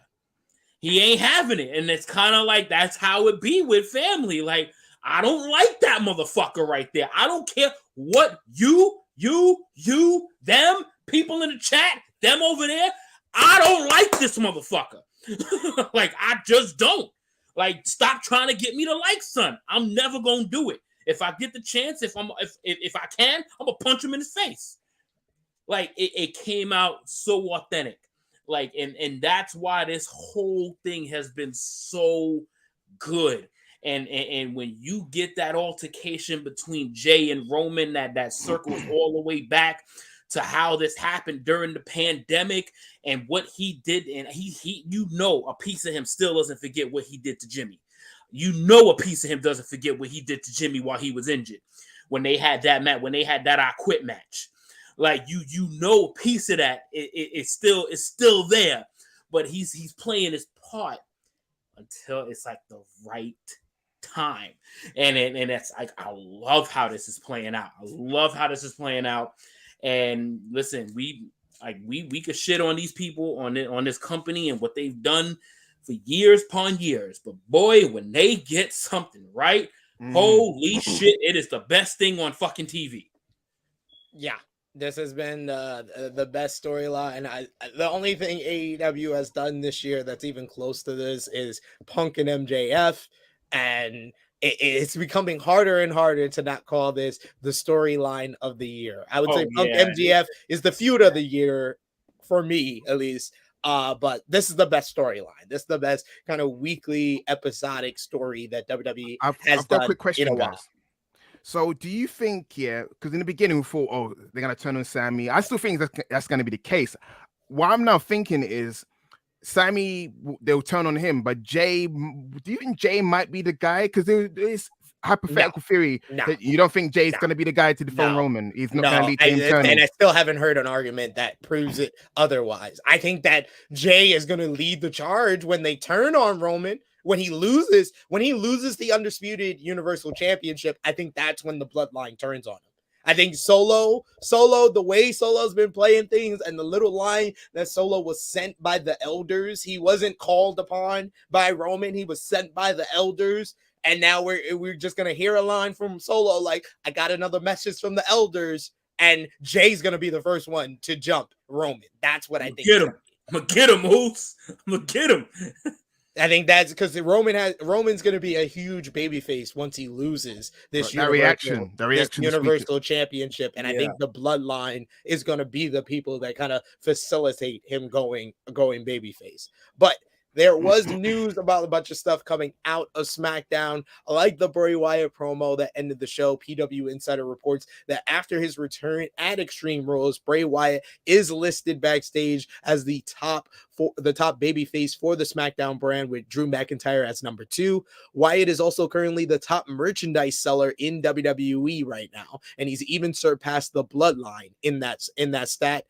There are plans for more merchandise, including plush versions of the Firefly Funhouse characters. WWE has been pleased with how Wyatt's return has been handled, especially the White Rabbit clues leading up to his return, and the plan is to do similar content for future storylines, even those not involving Wyatt if it fits a certain storyline. There were several people who pushed for that kind of promotion in the past, but the old regime never went for it. The Wrestling Observer newsletter reports that WWE may be considering a program between Bray Wyatt and the tribal chief Roman Reigns in the future. The idea is that this could be the biggest program they've had in a while, since Wyatt is currently a hot act, and since he passed the bloodline in merchandise sales and ticket sales for shows that he's on has increased. He's considered probably the number 2 star in the full-time star in the company behind Roman.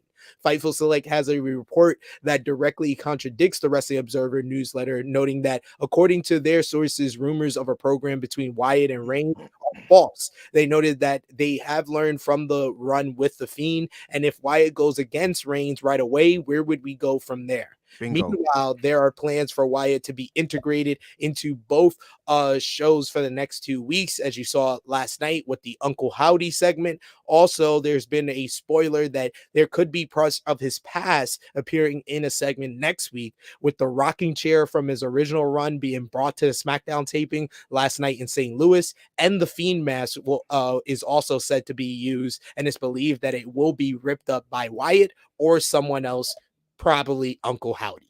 So what do you think about Bray Wyatt becoming the top merchandise seller? And when do you think is a good time for him to feud with Roman Reigns, Sat? If the plan is to turn Roman babyface next year, I would say probably after WrestleMania time, make him the first challenger for the Universal title, because by then we've had enough time to see Bray Wyatt established and have his inner demons feud, or reconcile all his inner demons into one person, because I think that's going to be the payoff, right? All coexist under one person, the Wyatt Six, not a group, could be all of his persona as one person. I want it to be next year. Bray Wyatt being a high merch seller is a no-brainer, because he was one of the highest merch seller when he was in WWE. There's allegedly one of the excuses why they got rid of him. He's too much money. He's too much. But at the same time, the guy's a star. There's a demand for him, and it was crazy to think that Impact or wherever would try to, you know what I'm saying? Like, they let this guy go, and they nearly lost him because he was making a movie, because his price was high. No one was able to nail him down in the AEW, trying to learn from Broken Matt and thinking maybe Spooky's not our way. We can do the House of Black kind of spooky, but we can't do the Bray spooky. But I'm happy that he's back and he's a high merch seller, and I would like to see him and Roman feud after WrestleMania. I agree with that timing. That seems more appropriate. More news coming out of SmackDown. Despite rumors over the past few months that she had been released from her contract, Sasha Banks is in the news. The Wrestling Observer newsletter reports that she is still under contract with WWE, but there's no word on when she'll return. It's believed that there have been negotiations for a new deal, but there have been some hangups during that process. Sasha Banks has been busy. She had a reunion with the New Day, Naomi, Jimmy Uso on the purple carpet for Black Panther Wakanda Forever. She's been at the She-Hulk premiere. She was in the New York Fashion Week. I mean, myself, I think the hangups is probably all the stuff that she wants to do outside the company that she won't be able to do in the company. So I think that's the real hangup there. And then we should also note, other ladies have some business with WWE, with Tenille Dashwood making her return to WWE last night on SmackDown. She was expected to answer Ronda Rousey Open Challenge and did. Fightful Select confirmed the news and said that there were plans to bring Dashwood back in the company for some time. And also, PW Insider Elite reported that an Impact Wrestling Knockout may be on her way out of the company and on her way to WWE. And that referenced Chelsea Green, as WrestleVotes reported last week that there was interest from WWE in her. And the latest report noted that on Thursday night's Impact, Green said she wanted to end Mickie James once and for all, but at the taping, PW Insider confirmed that she finished up with Impact Wrestling filming exit vignettes, and many expect her to return to WWE. So what do you think about these situations, Top Guy JJ? Sasha Banks having a hang up in her negotiations, Tenille Dashwood, Emma now back in WWE, and Chelsea Green may be on her way back. Sasha Banks thing, it's kind of like classic Sasha Banks drama at this point.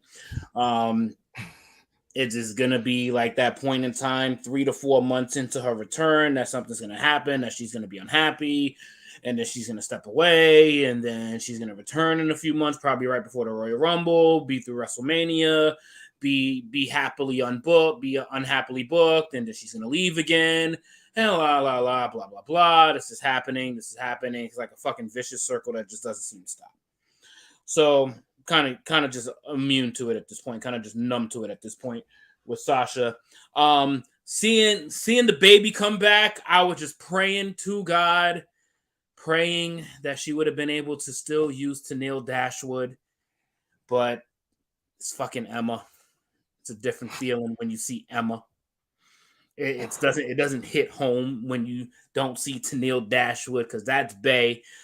Emma is jobber chick from NXT, and it's like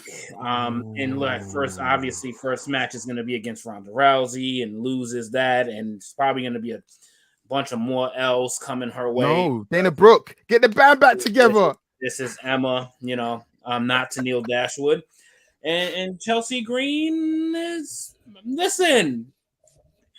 You gotta run the block. You gotta run the block. You gotta be in every brand that existed. So she's worked in GCW, NWA, Impact Wrestling, and now she's gonna go back to WWE. Run the block. Good I respect the hustle. But just before we segue over, I forgot to even mention this shit during the Bloodline segment. Can I just show a level of appreciation of the timing of the camera and Roman and the crowd when fucking Jay just said it with his chest? Oh, tell with the tribal chiefs what he wants, and then it's just and you effed up. You fucked up, Chan. Yeah, that was great. That was pure gold, Joe. Golden system just happening. Camera work, Roman, crowd. That shit was just that was good. Was good.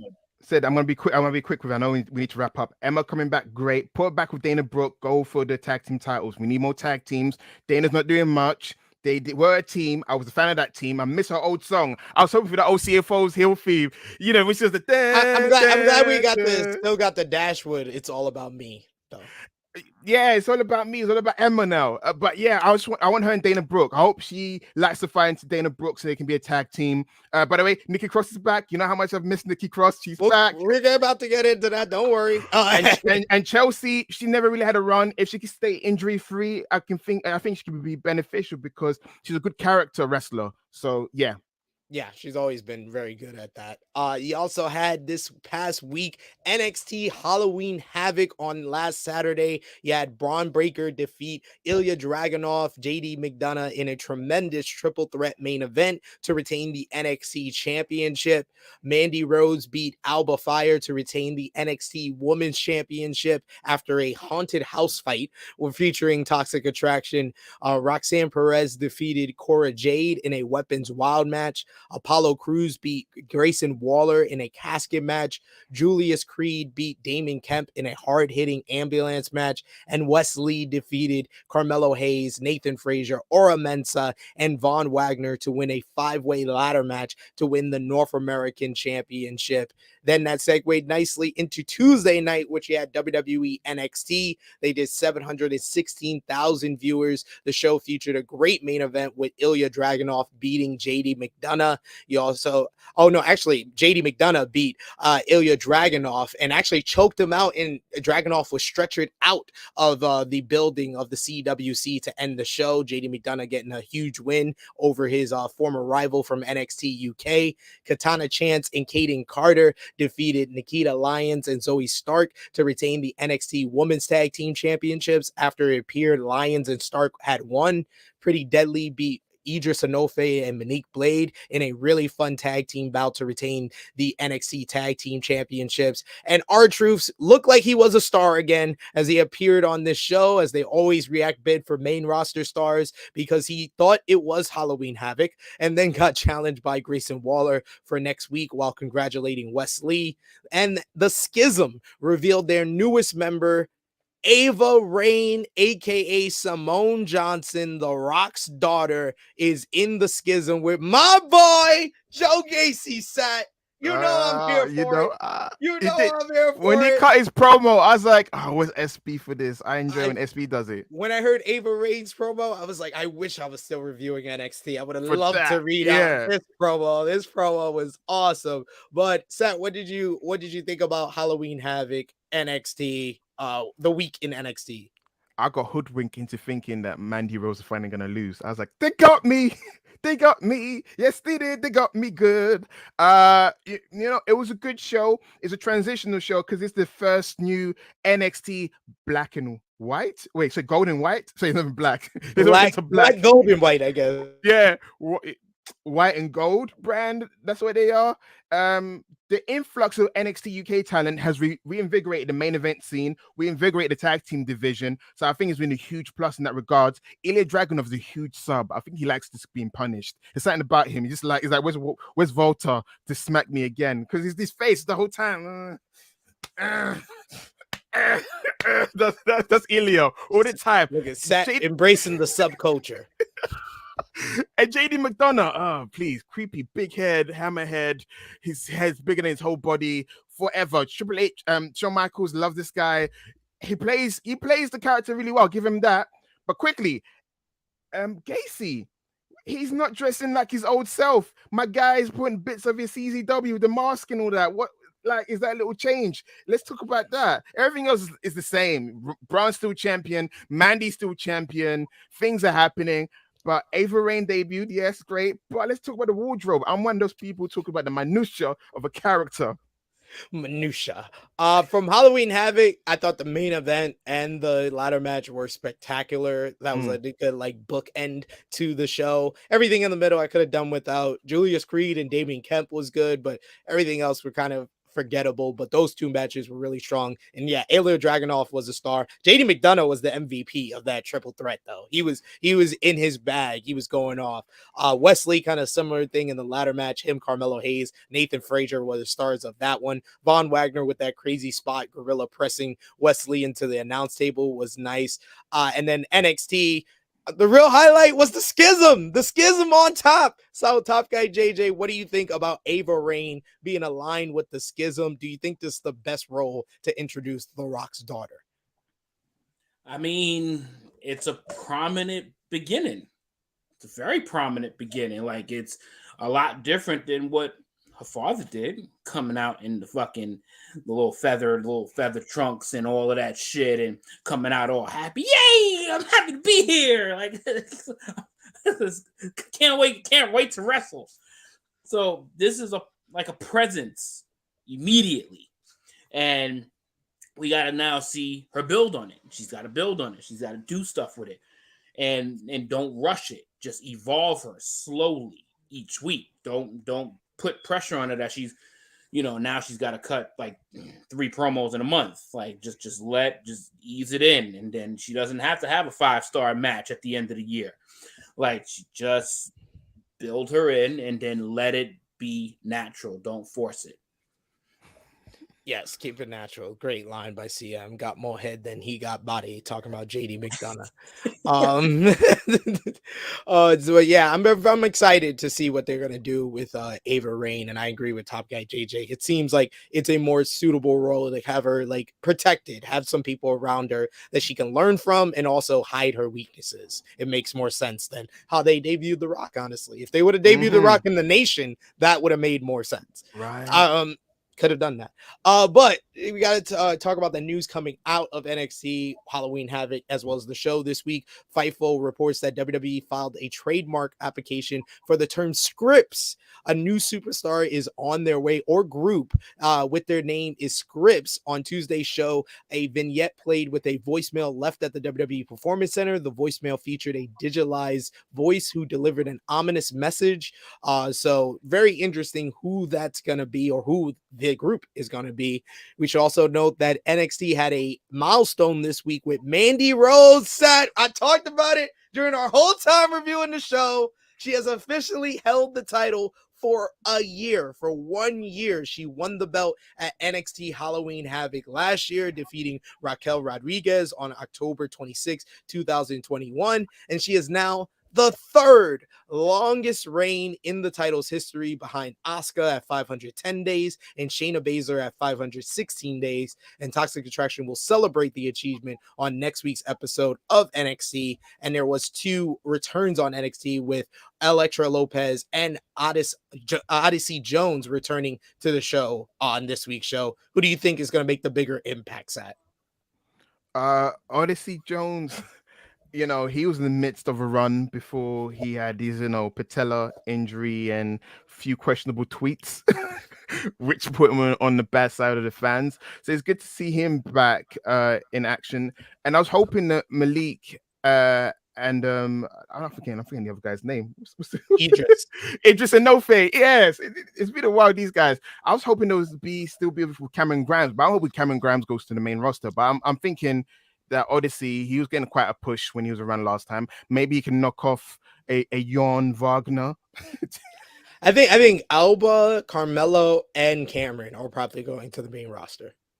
I wanted Alba to at least have one title win, but you know what? I'd rather her be in the main roster. Then them ones was like, if you had a chance, it's kind of like they've got Roxanne Perez there, so the division's in safe hands.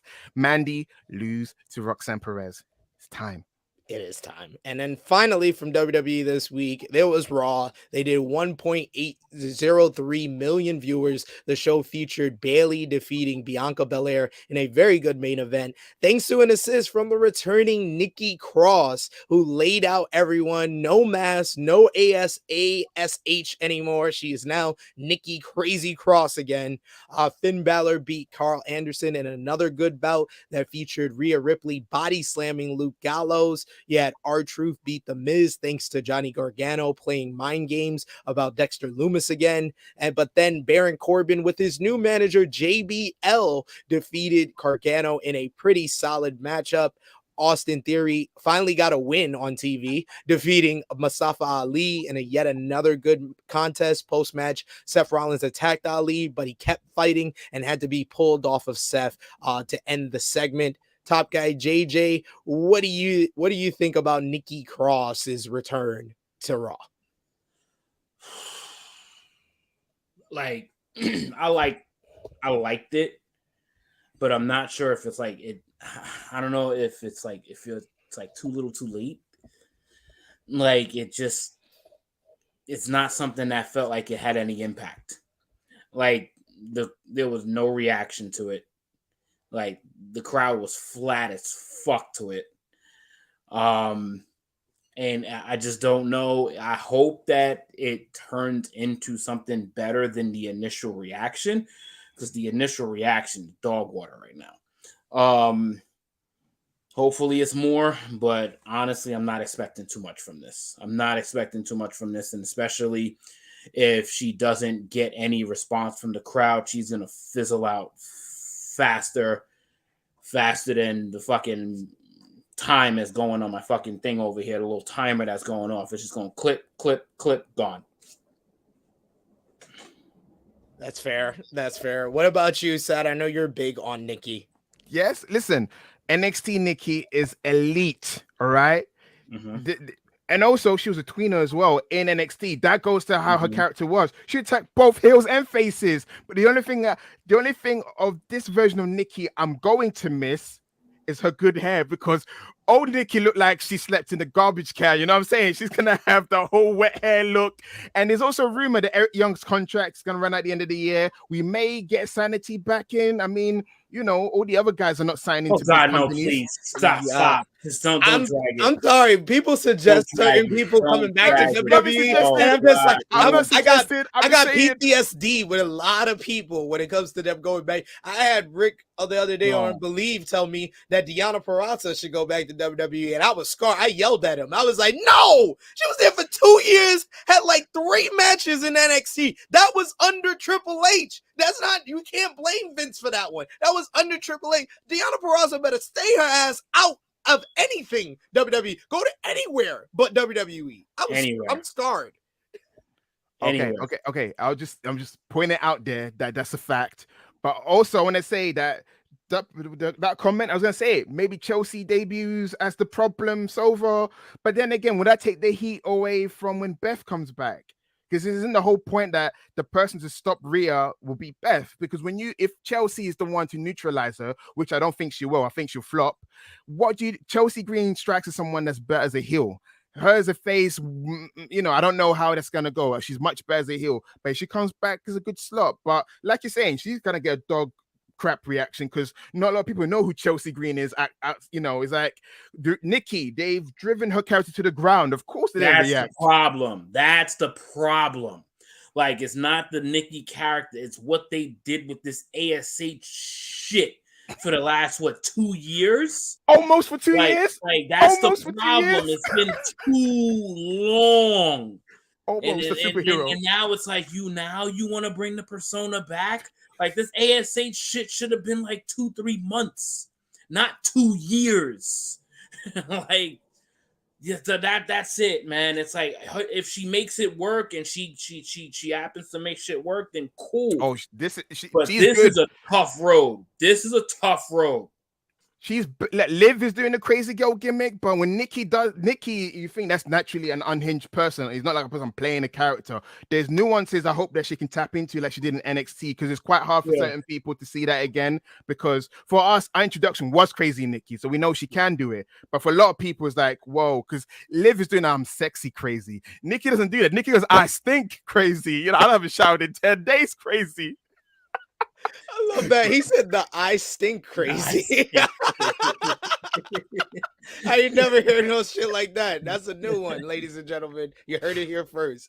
The news coming out of the Raw this week, Triple H was back in action as the behind the scenes head of creative after his bout with COVID last week. Fightful Select reported this on Monday ahead of the show. He was okay, and the site reports he was mostly frustrated that he had to miss any time, and he was said to have been involved by phone with the creative plans, and Road Dogg filled in terms of running things at the shows. Triple H and Bruce Pritchard were in charge of Raw this week. According to WrestleVote, speaking of Triple H, WrestleVote spoke with Give Me Sports, our boy Louis Dan Gore sat, and Triple H is said to be going forward with annual it will not be going forward with annual Hell in a Cell events. He explained for WrestleVote explained that the match stipulation means a lot to Triple H, so he no longer wants to have to shoehorn Hell in a Cell matches into his booking just because it's that time of the year. Just be clear, Levesque isn't eliminating Hell in a Cell matches, just the specific annual event,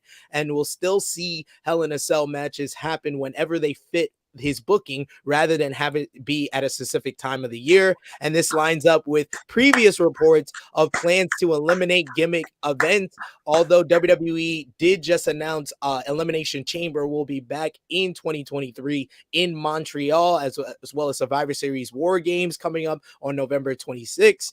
And another report from WrestleVote in regards to Triple H, Gimme Sports reports that it's been revealed that WWE has a unique Money in the Bank cash-in idea that they could be saving for Austin Theory. Theory won the briefcase this year in July, and according to the report, the idea is that he would be the first to wait a full year until the night of Money in the Bank 2023.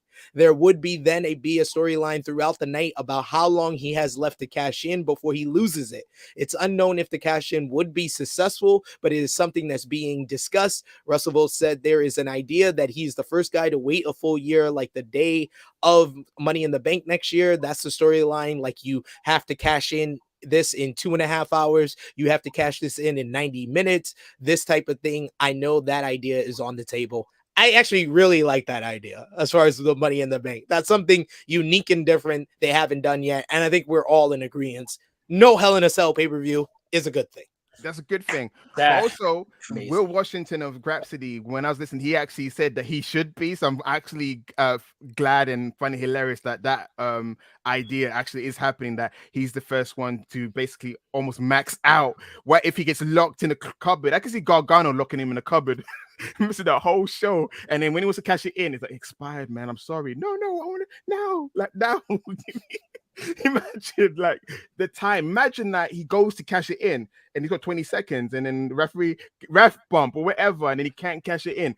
The champ's on the floor, but he can't cash it in. It's too late. The show's over. Everyone's going home. Show's over, man. Show's going off the air. That's the title card. You lost your chance to cash in. That would be funny if he never cashed it. Or the winner of that night, Money in the Bank, screws him over. He goes, no, it's my time. Oh, that would be dope. If he Russian. cashes in successfully, and then the person that won Money in the Bank cashes in right after him. That would be funny. Or they're both running at the same time and looking you out of the Oh, yes. And the person who's the briefcase that night, beats wins. them to it. Yo, Those are all I would great love ideas. how they would just turn Vince's chicken shit into chicken salad, bro. The racing. That Imagine would the be racing. the best recovery possible for this fucking trip, for this Vince blunder of giving him the briefcase to begin with. And they got two referees, and then our referees to fight, and you're like, Mind you, this same match had Seth Rollins in it. Yeah. I mean, the Money in the Bank was good until Theory won. the white privilege gimmick that Vince gives to Brock Lesnar and Theory, the white privilege gimmick. I'm tired of it, man. But I think the biggest news coming out of Raw this week is the ongoing whole situation with WWE and New Japan. New Japan Pro Wrestling president Takeya Obari, who we met, me and Top Guy JJ this week, has given the latest statement in the back and forth regarding Karl Anderson's status for NJPW's Battle Autumn on November 5th. As reported, Anderson's status for the show is in serious question as he is booked for WWE Crown Jewel the same day, and has said that NJPW booked him for the show without talking to him, and as such, he wouldn't be making it. NJPW has not backed down advertising Anderson for the show, and in a statement posted to Twitter, Obari made a pointed statement about the situation. He says, "We're doing all we can to ensure every sign match in Osaka on November 5th happens as promised. We expect all wrestlers, especially champions, to honor their advertised commitments." Then on Tuesday, NJPW said that Karl Anderson would be stripped of the Never Openweight Championship if he doesn't defend it at Battle Autumn. New Japan Pro Wrestling statement says that Anderson did approve the booking and that they have tried to negotiate with Anderson without receiving a response. So it seems to kind of be an up in the air situation. But on Wednesday, Karl Anderson seemingly refused to give up the title. He wrote on Twitter, "I'm not vacating anything. I'm the greatest never openweight champion of all time. I'll defend it on my time. Get with my booking agent at the Big LG. I'll see you then, Hikaleo. That's #2sweet. Pfeiffer reported that while there is no update on what's going on with the title, there are and have been active plans for Anderson to work dates in NJPW. NJPW is said to expect Anderson to work additional dates, and WWE is okay with this. This also notes that NJPW knew Anderson and Gallows were heading back to WWE in August, which is when the deal was worked out. According to those with knowledge of the matter, things are fine between NJPW, WWE, and Karl Anderson. But why couldn't WWE just not book the OC versus Judgment Day? I'm still not understanding that part. Yeah. I'm still, no one has been able to explain to me that part. Why couldn't they not my book the match? theory, you should have signed with us instead of AEW, you bastard. I think to make him sweat a little bit. You're like, you chose the wrong card. You chose the wrong card. You should have this card. So that's what I'm thinking. It's going to mean absolutely nothing to either team. But the thing is, Karl Anderson, this is a company that picked you up when you got fired. It's kind of like going back to your ex-boyfriend and your new boyfriend's like, honey, you know, you left your jackets here. Whenever you want to come and pick it up, and I know he can break your heart again. Like that company was there for them. That's basically how we view our friends when, you know, if it's female fan, man fan, their boyfriend or girlfriend cheats on them and they go back to them. That's how I feel about Karl Anderson right now. Have you ever been like, have you ever like been on TV, like you've been watching an episode of television and been very unhappy with the return? I was so unhappy when I saw them come out. I was so unhappy. I'm not. Why? Why go back to that place? Like, why go back there? I know why. I wasn't mad at it because I've interviewed them a few times. I know them very well. They're all about the money. Yes, I know where their loyalty is. Exactly. Like, I know, but it's like different. They are straight up fucking Cardis. They fully admit it and embrace the fact. Also, they are fucking Cardis. Also, guys, admit it. The reboot, the sequel of their run as Bullet Club. Yeah, it was kind of like even Carl's like, I've done this before. I held this title before. All it is. No, he didn't. That was his first singles title with New Japan, which also is not a good look because it doesn't show you appreciate the fact they finally gave you a singles run. Right. What I'm trying to say is, I know that Karl, when he first signed with WWE, he said the reason for verbatim, my family. I want to be near my family. I want to be in the United States, fight for the biggest company. At the time, AEW wasn't really. It was like wishful thinking. That's when they thought Jim Ross was going to run it, and Jericho, whoever the rumors were in the beginning. But for these guys, I know Luke Gallows got fired 3 times, but I know that Karl Anderson is about the money, like you said, and also being near the family. AEW salty, you know, Tony Khan salty. You should have picked me. You should have picked me when you had a chance. And then Styles, because Triple H is not gonna push him to the heights that Vince did, which is weird to say. So he needs a group. He needs that little, you know, that holding pattern phase that AJ's going through right now. Because either that, who's going to be a jobber like Dolph Ziggler, or a jobber like Chad Gable and Alpha Academy, you know, a jobber like Maximum Male Model. So it gives AJ something to do. So I'm happy. And then, you know, now you can stop blaming Paul Heyman for non-existent issues. It's all Vince. It was always Vince. Everything's Vince. Firing Vince. Thank you. Paul Heyman was giving y'all shine. He reconnected you with AJ Styles. Why the hell are you mad at Paul Heyman for it? I never understood that. Their main event in WrestleMania together. I mean, it was a Vince. Come on. I just think that a lot of this situation could have been, you know, avoided. There was Judgment Day is in like 4 different storylines. Like they could have done something else at Crown Jewel. Just my opinion. What do you think of Judgment Day? You guys fan of the I like it now. I like it. I didn't like it under Triple H for the first couple of like the month and a half. It's lately. It's actually Dominic since Dominic joined the group. Really, that's been the difference, honestly, for me, because it actually showed they could accomplish something, and he's actually been good as a heel. He's been much better as a heel than he was as a baby. You know it is because you're an old school wrestling fan. He's got that 1, 2, 3 kid $1 million corporation energy. That snot-nosed kid. All he's missing is a diaper match between him and Ray. Absolutely. That's exactly what the fans want. Well, yes. New Japan had a very busy week this week. They had shows in Japan as well as I have to run now. I'm 30 minutes into the. I can see no worries. Coming in. No worries, sir. Let the people know where they can find you, sir. At Sat Next to on Twitter. Stalking SP3's life. So I'm adjacent to this guy, so you see me somewhere. So sometimes I do WrestleTalk on Saturdays. So the next one I do it, I'll advertise it or whatever. But yeah, I do Saturdays with WrestleTalk, and I'm on Twitter. Let's talk wrestling at Sat Next to. Be polite. If you're a bit of a piece of shit, I'm gonna block you before you even have a chance to even do a rebuttal. Love you guys. Thank you for having me. Thank you for joining us. You are always welcome back. You know that, Sat. Yes. Keep it oozy, guys. Keep it oozy. Keep it oozy. Yes. Much love, sir. See you next time. See ya. Follow Sat. Everything he does. Well, we are finishing up here.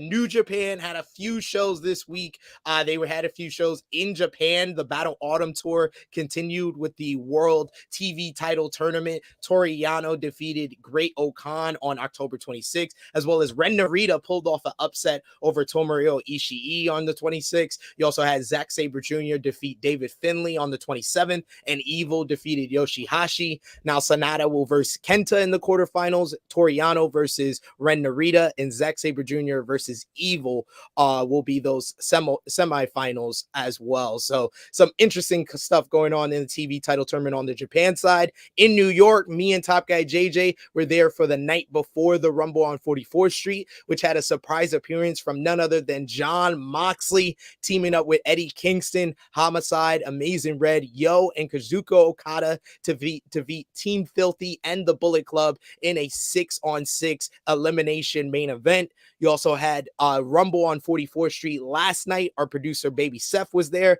Jay White and Juice Robinson beat Eddie Kingston and Kazuko Okada in a very good main event. I was able to catch that. Shingo Takagi defeated El Phantasmo in a physically intense New York City street fight to retain the King of Pro Wrestling 2022 trophy. And the Motor City Machine Guns defeated Aussie Open and Kevin Knight in the DKC to win the New Japan Pro Wrestling Strong Openweight Tag Team titles. So some really good stuff. Any thoughts or comments from the Thursday show that you went to? Oh man, that was fun. That was a fun show. You hear my voice? That's why my voice is like this. I've been trying to preserve it too, man. From Bell, like that was a good 3 hours of wrestling over there, man. It was really nice. It was great environment. Obviously, you know, we had best seats in the house. It was a great night overall, man. And then just to get, it's one thing to go to the show, right, and then to have all of these good matches, but then there's another thing when you see it on TV and then you're live and you get them star-studded entrances, one after the other, after the other, after the other, after the other. And I think the thing that made the Thursday night show, because we have our producer in the back who went to last night as well as Thursday night, he said Thursday was more fun. I think the thing about it was the mystery card. The mystery card made every match, so every entrance was like a surprise return or a surprise appearance. Yeah. And that it felt like that. So it was like, I had no idea who the fuck was going to be on the show tonight. And then you get so much more than you bargained for. Like, our voices were done when Minoru Suzuki came out. Our voices were done because we were so into that match. And then we get that fucking like 37 people star-studded entrance happen. I was like, yo, we done. We done here. we done. Voice is still trying to come back from that. I'm like on my last legs basically to finish up this show here. Fun night. GCW had a double shot. They had GCW drop dead last weekend. I had Los Masitos defeating Mega Bastards and the Second Gear Crew in a DLC doors, ladders, and chairs match for the GCW World Tag Team titles. GCW Moment of Clarity had an indie dream match of Jonathan Gresham beating Speedball Mike Bailey in a very good main event. You also had Nick Wayne and Jordan Oliver beat the Mega Bastards in an upset. Impact on Access TV had the Kingdom being fired by Scott D'Amore following their loss of the Impact World Tag Team titles last week. You also had Chris Bay defeating Tommy Dreamer. So some really good stuff there, as well as Mickey James, Taylor Wilde, and Jordan Grace getting the win over Vex and Giselle Shaw in the main event. So some good stuff from Impact on Access TV. As we're going to wind things down, very abbreviated here. News rundown, WWE news. Yeah, WWE has announced that the Elimination Chamber pay-per-view will return to North America next year, with it hitting Montreal in February at the Bell Center on February 18th, which is preceding an episode of SmackDown at the same arena the night before. The event marks the first time in 14 years since WWE held an event at the venue. Do you remember the last event held in Montreal in 2009? Top Guy JJ. Holy shit. 2009? Oh my god, that shit feels like a Cyber Tuesday event or some shit like that. It was a kind of a one-off or a B pay-per-view event. It was Breaking Point 2009, which was main evented by CM Punk beating Undertaker thanks to the second Montreal screw job when Teddy Long had the referee screw over Taker. Yeah, you remember those cyber pay-per-views where you had the fans that needs to come back. If they're gonna bring back a gimmick pay-per-view, Cyber Sunday or a Taboo Tuesday. Taboo Tuesday, yes.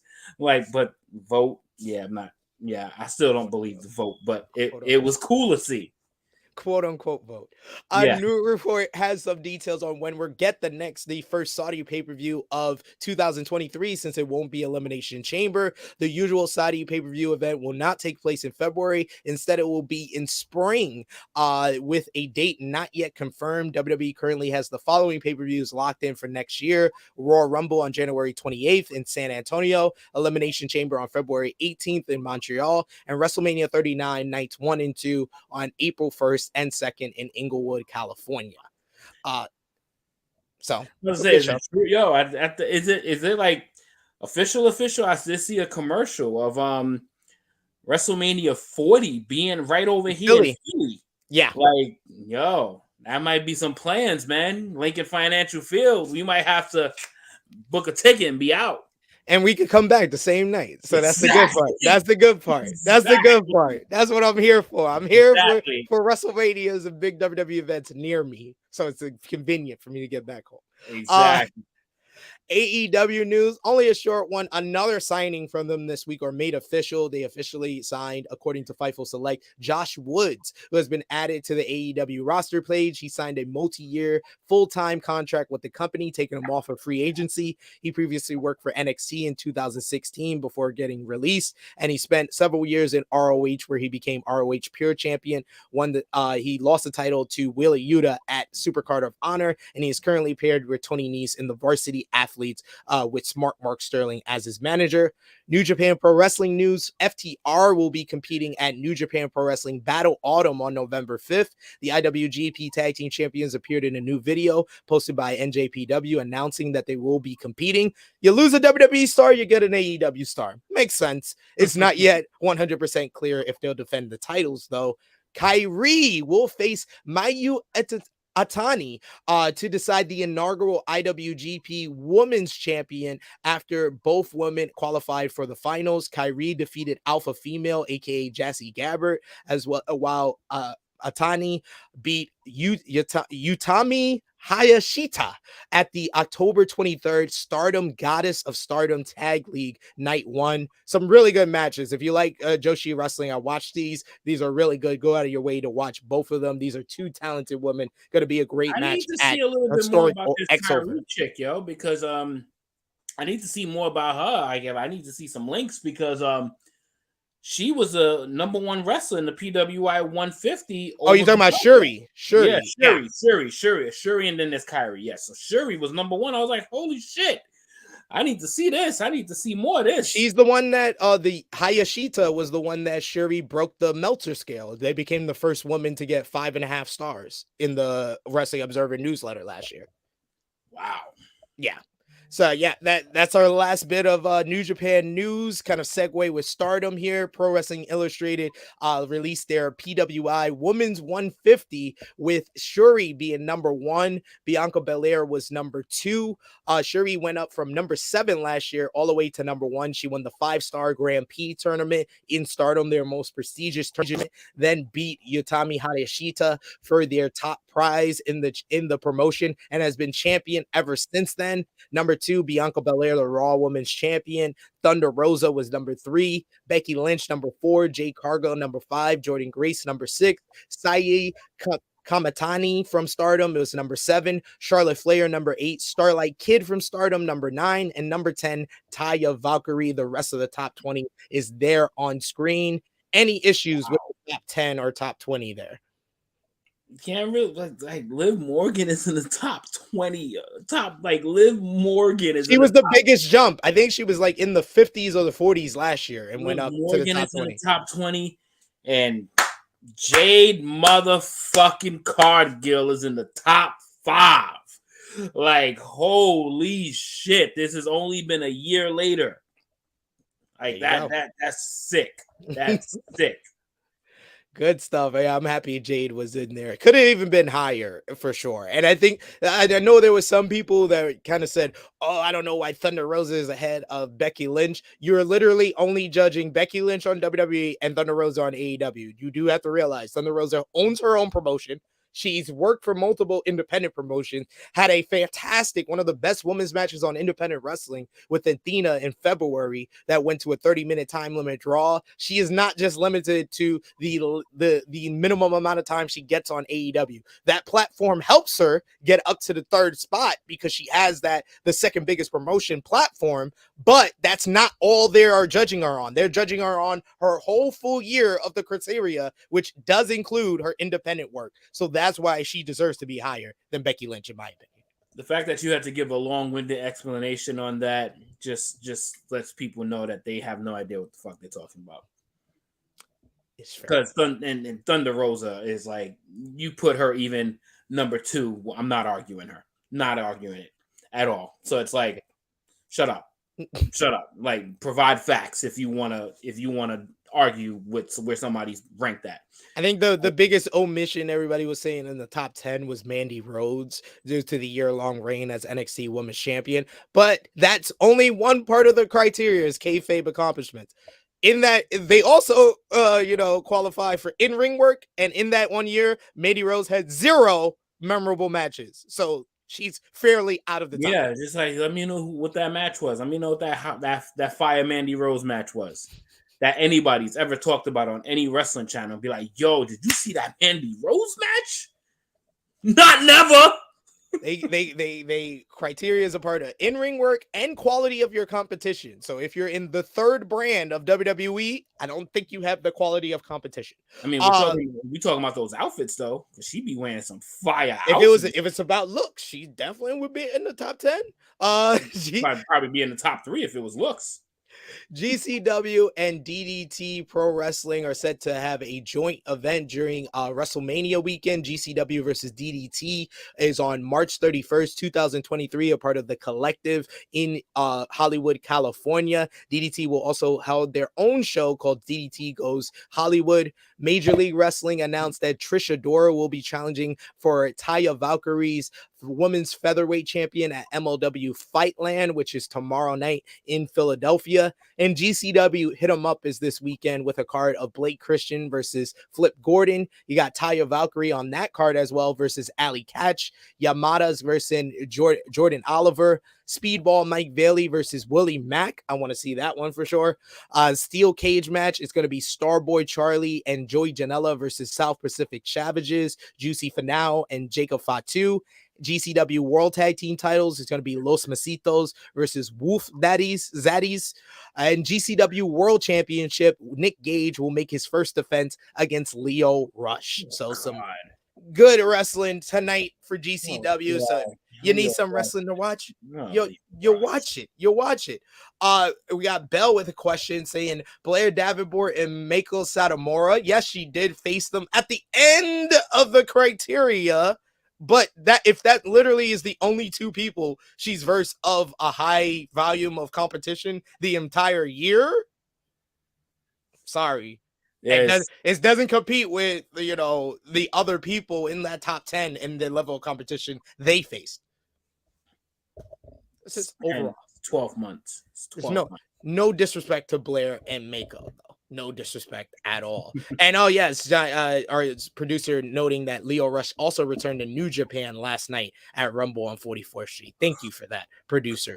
But let's end off the show as we've been doing the last couple of weeks. Top Guy JJ, you've missed it. Me and Chrissy Love have added a new segment to the show, the Match of the Week. I know the last time you were with us, you did it. So we're going to end off the show with that.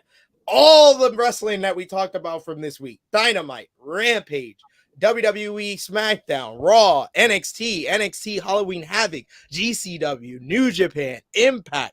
What was the match of the week? I will start things off with my medalists, gold, silver, and bronze. I will give in an honorable mention to Ren Narita versus Tomohiro Ishii from New Japan. I wasn't able to watch that, but if I did, I think that would definitely be in my medalist here. But I'll go with the bronze medal. I'm going to give that to the ladder match at Halloween Havoc. I really enjoyed that one. I thought Wes Lee had a great underdog story. Nathan Frazier was amazing. Carmelo Hayes was on point. It felt closer to the New Orleans ladder match than a lot of the other multi-man ladder matches NXT has done. Silver medal, I got to go with Bryan Danielson versus Sammy Guevara from Dynamite. It was just a great styles clash. Sammy was great in it, but this was further proof why Bryan Danielson is one of the GOATs. And then the gold medalist, I'm going to actually go with, and I actually said that the ladder match was better than this after Halloween Havoc, but I rewatched it since then, and I'll go with the gold medalist being the main event from Halloween Havoc, Braun Breaker versus Ilya Dragunov versus JD McDonough. Dragunov is one of the best in the world. I like the fact that he's on this platform, able to be seen more. But JD McDonough was the MVP, and Braun Breaker stepped up to the competition in the ring. So really enjoyed that matchup. That's the gold medalist for me this week. And another honorable mention shout out for Riho versus Jamie Hayter from Dynamite. I love that. And FTR versus Swerve and Our Glory. Dynamite had a lot of great matches. But Top Guy JJ, who's your medalist? That's some competition right there, man. If I have to, I wish I could. I'm just gonna give an honorable mention to a couple of matches that we saw on Thursday night, because we saw a couple heat. We saw some heat on Thursday night. So just putting that out there, especially that triple threat match. The four-way match. That four-way match. Sheesh, that shit was fire. Yeah, so let's see. So bronze. So you got top three. All right. So bronze. I gotta show my girl. I wish I could show my girl Jamie Hayter some love here, but this is tough. Shit, why you gotta put me on the spot like this? I didn't even know this existed. Yeah, I gave you time to think of it. I went didn't first. Even know this existed. I went first, at least. Trying to compel these matches now. So yeah, I like the Bryan Danielson and Sammy Guevara match. That was nice too. But I'm gonna go with the girls for the bronze. I'm gonna go with Hayter and Riho for that bronze one. And yeah, I mean you gotta go with the triple threat in the ladder match. So triple threat's got to be the match of the week.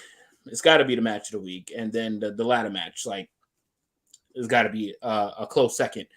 I mean, great night. It was a great night great night for wrestling. Great night for wrestling. They showed up, they showed out. But yeah, obviously Danielson and Sammy were cool, but I think in due time it's not going to be something that I remember too much. But the other two, and seeing Jamie Hayter getting some love finally, it's like it feels great, man. So I love it. So there we go. So triple threat, ladder match, and Jamie Hayter. There you go. There we go. That is his medalist for the week. Let us know in the live chat what your match of the week was from this past week, or whether it's from AEW, from WWE, New Japan, whatever it is. Let us know in the live chat, or let us know in the comments, as we're going to wrap things up on Tru Heel Heat 199.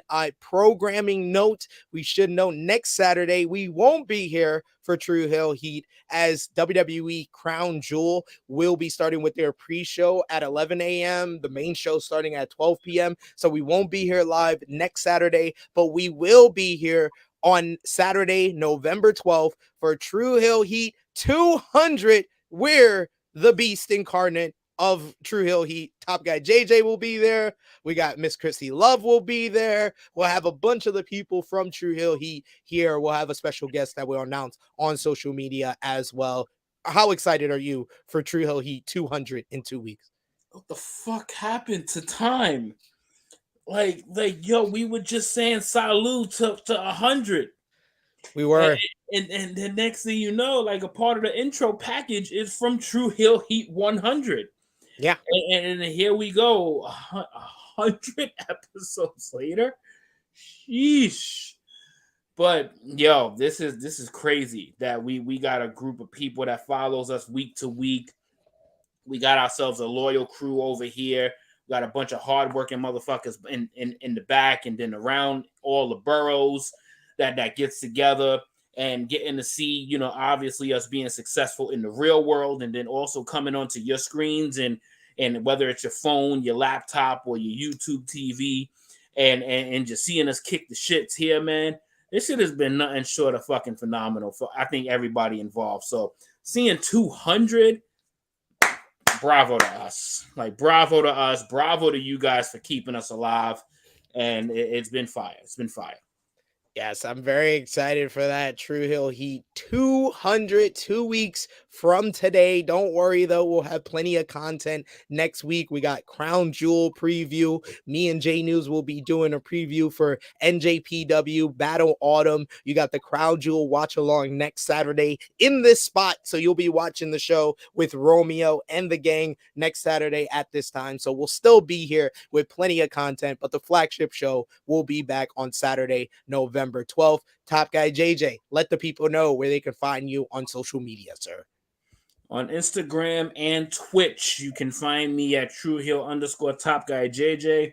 Been getting a lot more streams on with the video games and just trying to. You need to do it on Tru Heel Heat Twitch. Then you gotta hit me up with the links. Like, you gotta hit me up. No problem. I've been trying to get on there whenever time allows. There's no set schedule. So don't expect a set schedule with my schedule. My shit is all over the fucking place. But you'll get a notification when I go live. So at least you'll get to know that. And then you can raid, you can have fun, you can just talk shit, and it's the beginning phases, but I think we're getting there slowly but surely. But yeah, send me that link and we get it popping.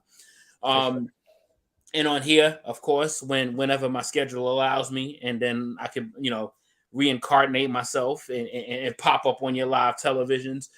But I've been on the Tru Heel Heat sports channel quite often. I was kind of absent last week because I was just fucking out of it this week. And so I'll be back on tomorrow for the football game starting at 1:00 on the Tru Heel Heat sports channel with Romeo and the Stat King and many others because it's a gang on Sunday afternoons. So who's going to show up? I don't fucking know. You never know. Are people going to be there? Abso-fucking-lutely. So it's a fun time over there. So, you'll pop out over there with us. Sub to that channel too. We got a lot of people over here. Swing that over there to the Tru Heel Heat sports channel. We just kick the shits. SPB popping in there too. Yes. Especially when there's some basketball games on. Or he's done with like his 72,000 recordings. And then I'll pop in. His baby's down for a quick nap or something. He'll pop in for a little bit. I'll pop in. And will you be there tonight? Because we'll be live on Tru Heel Heat Sports number 70 for the long anticipated Jake Paul versus Anderson Silva fight. That'll be going live at 9 p.m. Eastern time. Tru Heel Heat Sports. So maybe you'll see Top Guy JJ there. Unfortunately, today, no. I do have plans to be out and about later on tonight. Yeah, I wasn't. I was like, I got a Saturday off. I'm making plans. I'm out. Yeah, smart. Smart move. I haven't had a Saturday off in a long time, so I was like, I'm making plans. But tomorrow, I'll be on the channel pretty much all day. There you go. You can follow me on the Twitter machine at Tru Heel SP3. Follow the gang, Facebook, Twitter, and Instagram at Tru Heel Heat. Patreon.com/Tru Heel Heat. Just $3 a month if you have it in your means. If you have a little bit extra, you want to be generous, and you support what we do here at Tru Heel Heat. We greatly appreciate each and every one of our Patreon backers. I do the Tru Heel Heat Pro show over there every weekend. There's a little bit extra of news notes that you miss from the Tru Heel Heat flagship show. You can get it on Tru Heel Heat Patreon. We'll have the Tru Heel Heat prediction championship over there, and more content is coming soon to patreon.com. So best time to be involved over there, and the best way to show your support for what we do here. Twitch.tv/Tru Heel Heat Wrestling. Gonna get Top Guy JJ the link so you can play video games with y'all. ProWrestlingTees.com/Tru Heels for your Tru Heel Heat merchandise. I want to thank Sat E Niangi for joining us. Great special guest. Thank you, Top Guy JJ, for joining us. We will see you 2 weeks for today. Tru Heel Heat 200, the big 200. Crazy. For everyone here at Tru Heel Heat, we thank y'all for the first 199 episodes, and we will see you Tru Heel Heat 200 on November 12th. For Top Guy, for Sat, it is me, your Tru Heel Phenom, SP3. This has been Tru Heel Heat 199, Dog World. We are signing off until next time. If it ever deserved it.